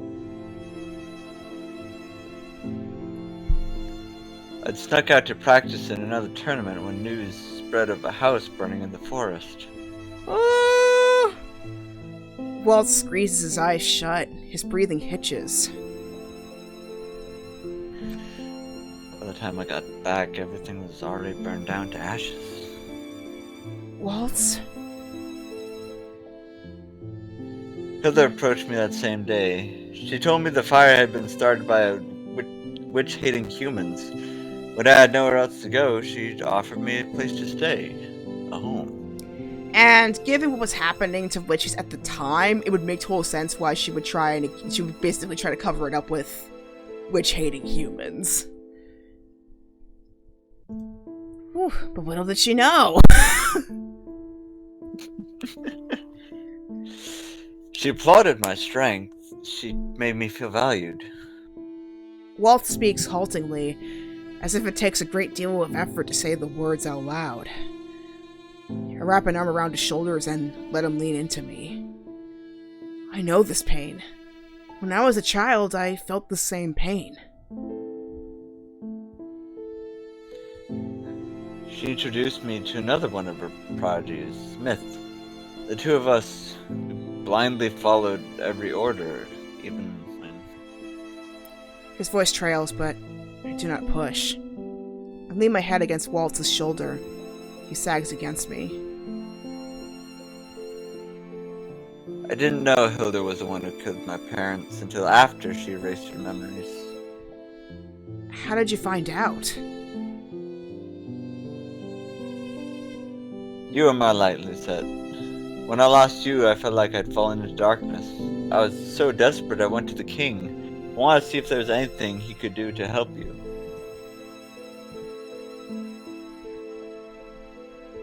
Instead, he told me about my parents. The king may not have any power over his kingdom then, but he still had his spies. Yeah, Hildur had a lot of power. He was affecting the king as well, so... she was that bad. Through one of those spies, he overheard that story. Not a great way of finding out.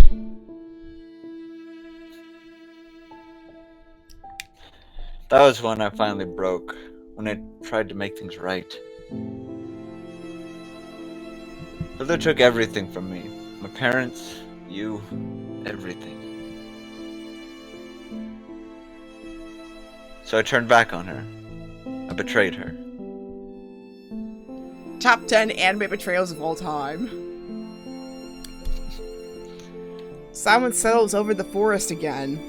I rub soothing circles into Walt's back, as he often does with me. When he next speaks, his voice is soft, fragile. Hilda may have been the one to burn down my house, but I was the one who led her to them.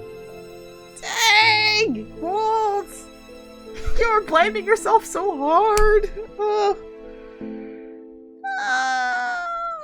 If I just listened, if I hadn't participated in any of those tournaments, they'd probably still be alive.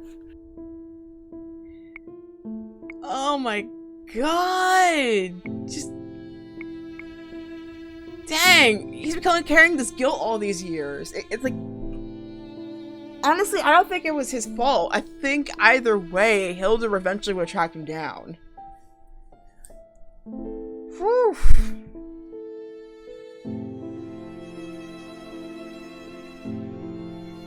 But honestly... Yeah, it's one of those things, like, you would have no idea what would have happened. No! Yeah, honestly, I don't blame... Like, he shouldn't blame himself at all for this. Like, that was totally not his fault.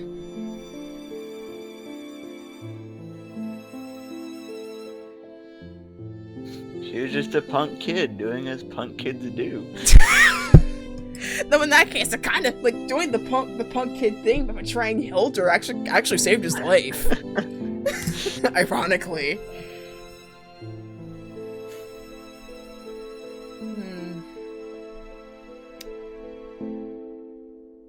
Dang, I don't know what to do, because, like... That's the great part about the series, though, is that it doesn't give you the full context, kind of like Mass Effect, where you think an answer will do one thing, but might do something completely different. Like, for example, when I think apologize, I would, I would automatically assume that it would mean... Yeah, I'm sorry you went through that, but then also could mean I'm sorry that your powers basically made Hildur track down your parents. Well, see, it says apologize, so that seems to sound like you are apologizing. It's like, it's not your fault either. Yeah. Yeah, at the same time, it could also mean that, like, she's apologizing on her mother's behalf. And then the comforting could confirm that, like, hey, it literally isn't your fault. But then it wouldn't acknowledge the frustration that he was having either. So it's like, I don't know. Like, that's how good they are at keeping things neutral in this game. It's like, you just don't know what's going to happen until you click within the answer. Yeah, which is why I'd go with what I would do.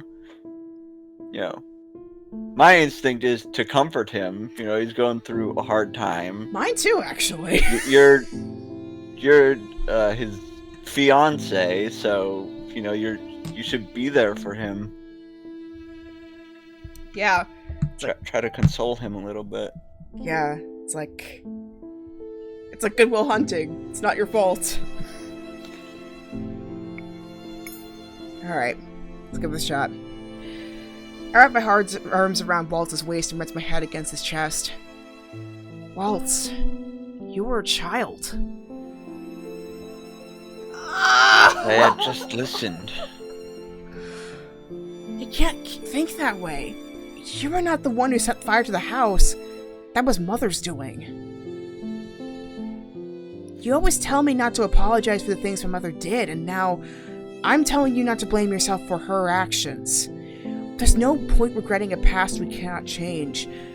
All we could do is focus on creating a brighter future, and Waltz, you've done so much for this kingdom. You always tell me my parents would be proud of me. And I'm sure your parents would be proud of you too. I feel some of the tension seep out of Waltz's body as he returns my embrace.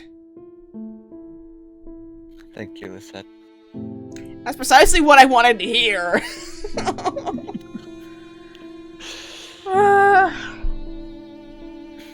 Magic must never be used to harm others, only protect them.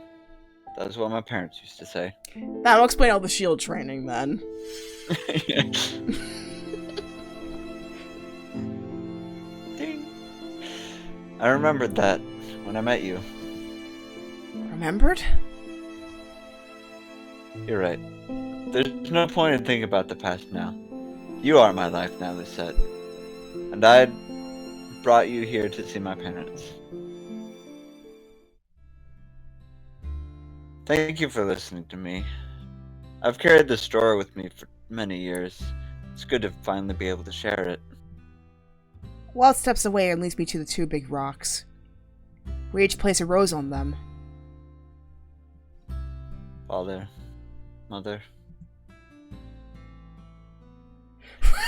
This is my fiancée, Queen Lucette Ria Breton of Angiel. She's also the bearer of the Crystallum Tenebrum.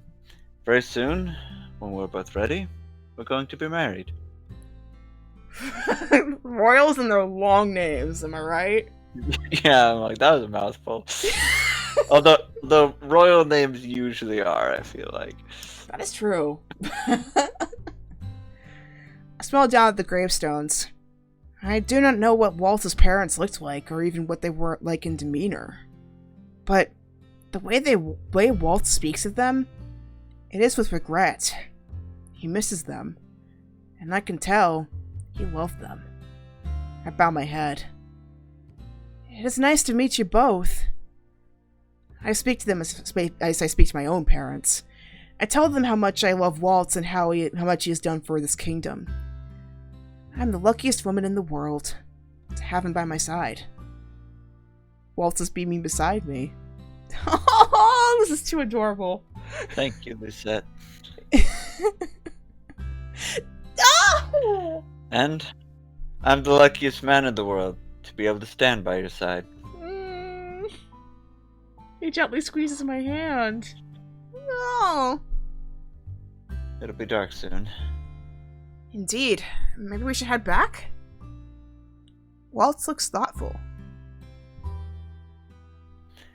Actually, if you don't mind, I have something I want to show you. Something else? Waltz laughs. I know, I'm just dragging you all over the place, but this will be worth it. I promise. I hope it's a marching appearance.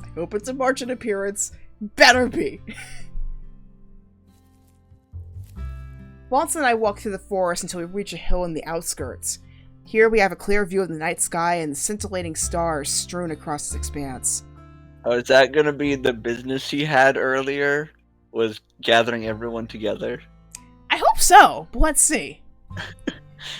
Waltz, what are we doing here? Stargazer. Oh, I think I know what he's doing, but let's see. When I just blink at him, Waltz laughs and tucks me gently down to the ground. I sit beside him, shivering slightly as a cool breeze rustles my clothing. It is a chilly night, but this breeze is actually refreshing. When was the last time you saw a shooting star? For me, too long. I don't remember. I do. It was a long time ago. Not long after I met you. Oh? I just snuck out of your room and back to mine.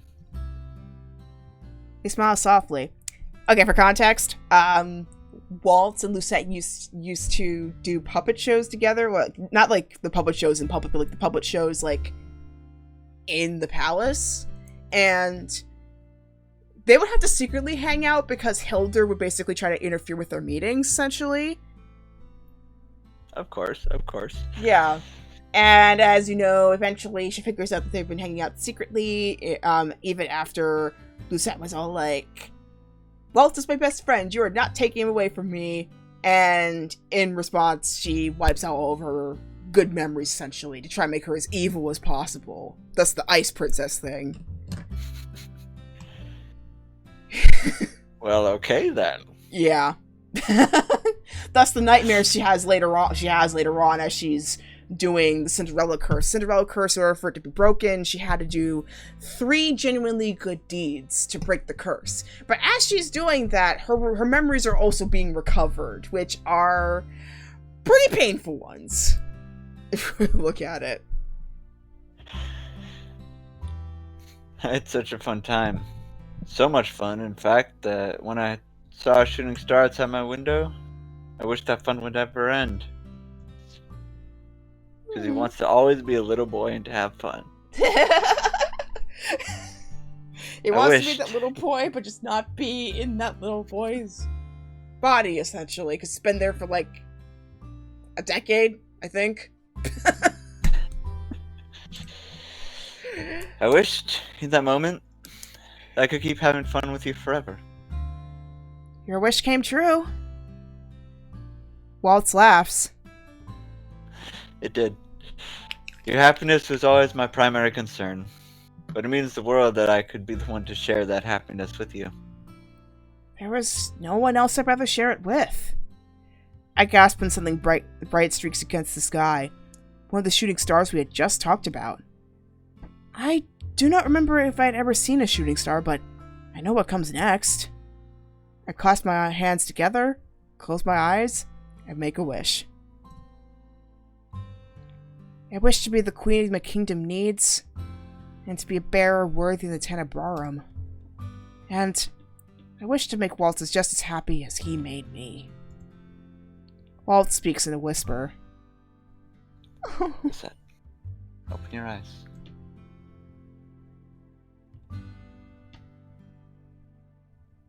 I open my eyes to see a sight so stunning, it takes my breath away. The sky is filled with shooting stars. It's like magic. You're the Tenebrarum bearer. I'm sure you could perform this kind of magic if you wanted to. I do not ever think I could capture this kind of natural beauty. Waltz looks at me, smiling gently. Yes, natural. They're beautiful, but not as beautiful as you, little star. Oh, the words made my heart hitch.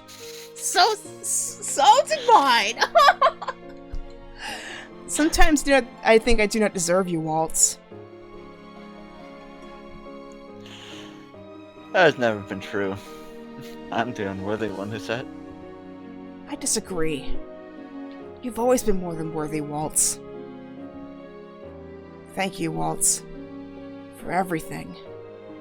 I'm so happy we were able to spend this much time together today. Me too. Waltz looks quiet, thoughtful as he gazes up at the night sky. Someday, when everything is more stable, I hope we can spend even more time together, and that we can share that time with others. Others? Waltz's eyes are sparkling just as brightly as the stars, and he looks at me again. Yeah, I think she means the gang from the march-in, I think. Oh. I thought he was referring to little others in the future. Oh yeah, the kids in the town square. I forgot. May I ask you a question? Of course. Someday, in the future, when we're ready. How many children do you want? The question makes my cheeks burn. Children?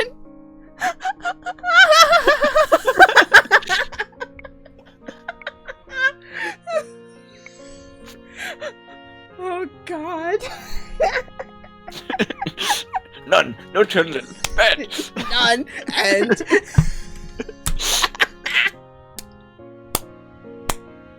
oh my God. This is so awkward. Find out next episode. No, I'm not gonna suspend you like that, guys. I'm not gonna be that cruel on Valentine's Day. I mean, they are engaged. I feel like at this point it is a valid question. That is a valid to be question. Considering.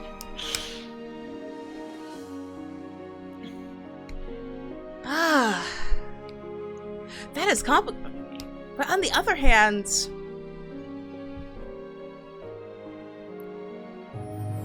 I could totally imagine like either way they would make an awesome life together, but considering the way Waltz is great with children, like he would totally be an awesome dad.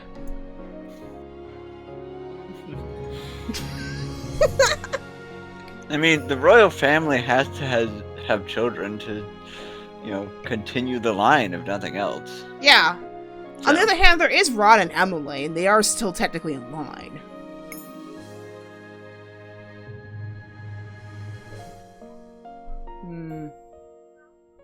I guess only towards I have no preference, personally. Just because it's not none? Okay, out of curiosity, we'll try none first, and then we'll switch to I have no preference. Let's see what happens. Okay. None? No children? I know it's an irresponsible answer. There used to be an heir to the throne after all, but... Waltz? How am I to know if I will be a good mother? Oh yeah!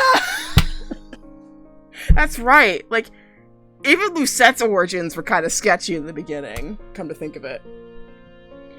My own parents are really there for me in the ways that matter most. What if I'm just like them? I could barely keep my own priorities straight, even now. And I bet there are a lot of people who feel this way too. And I have a message to all of you.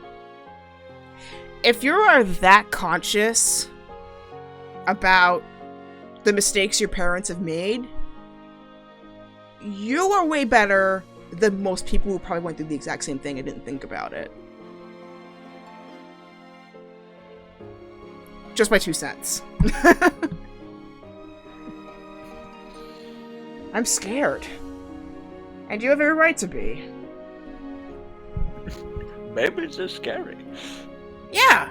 I mean, you're bringing new life into this world. And you are navigating it in a world that even you are unfamiliar with. And I think that's an even greater act of bravery that you continue on, you know? I feel like everyone's always concerned, like, what if I'm not the perfect parent? There is no perfect parent, especially before you have kids. Exactly. We're all learning on this place, whether we're parents or not, so don't beat yourself up too hard.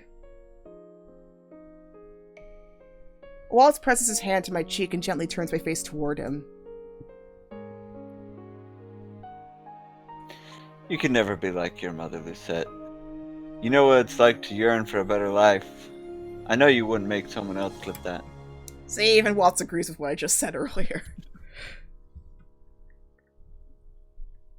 And don't forget, I'll be here with you every step of the way. And that's the other important part. Whether you're a single parent or you're still married, you've got a community that's right behind you when you need it. And if you don't have one, you can easily make one. Perhaps someday, then, if I'm to bring a child into this world, I want to make sure it is the safest world that I can create. I want to be ready for that kind of responsibility. Is there a reason you asked me this question in the first place? Well, you were talking about the future earlier. That is the far future! Waltz laughs. whenever and wherever the future is, I'm looking forward to it. I sigh, but I'm smiling. Me too, Waltz. I'll lean my head against his shoulder. He interlaces his fingers through mine and kisses my head. For a while, the two of us sit here watching the stars. We do not think about the crushing weight of this present, but instead turn our gazes toward the dream of a brighter future. Oh, man.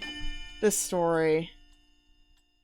Whoa! Skeletons in the closet for chapter 3? Dang! You scary skeleton.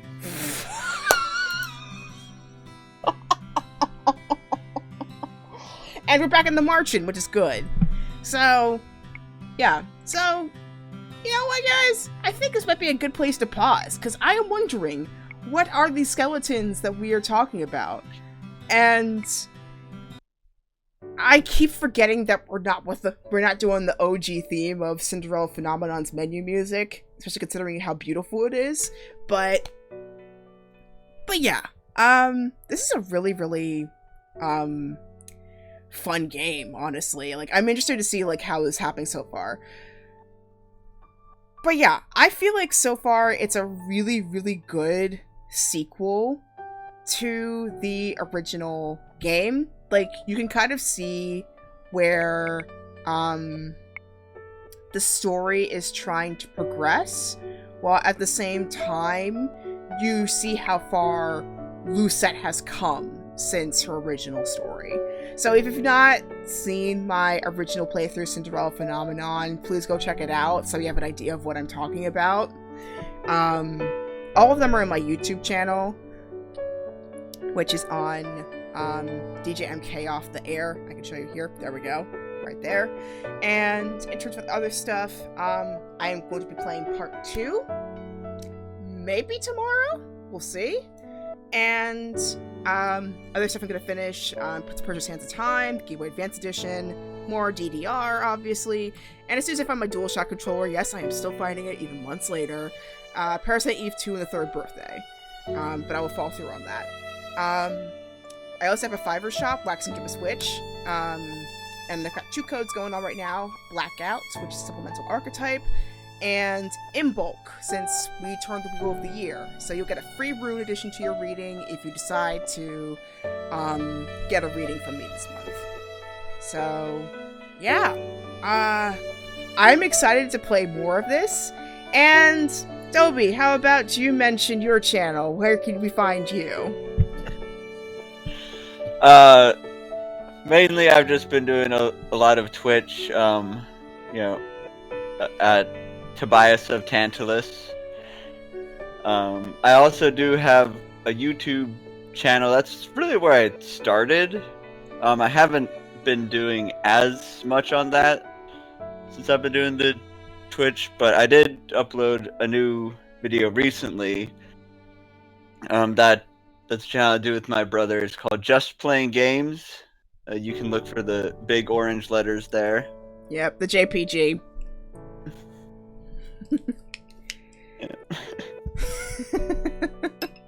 Not to be confused with JRPG. That's a completely different thing altogether. But yeah, as I mentioned earlier, we play Barony together on Mondays at 7:30 Eastern Standard Time, and yeah, so you can catch us together every week on that, and maybe some other more stuff down the line. But until next time, thank you so much for joining me for this episode. Thank you, Toby, for joining me in this special. It's a lot of fun. Hopefully we can do this again soon. Yeah, it's been a lot of fun. I'll be sure to try to fit it in. Alright. Well, until next time, everybody, thank you so much for joining us. Remember, love is in the air, no matter what, whether you are single, or you're with somebody, or have a family of your own. Stay safe, everybody. Make sure to drink plenty of water, especially if you're reading stories. And of course, may your heart be your guiding key. I'll see you next time. Bye! Bye!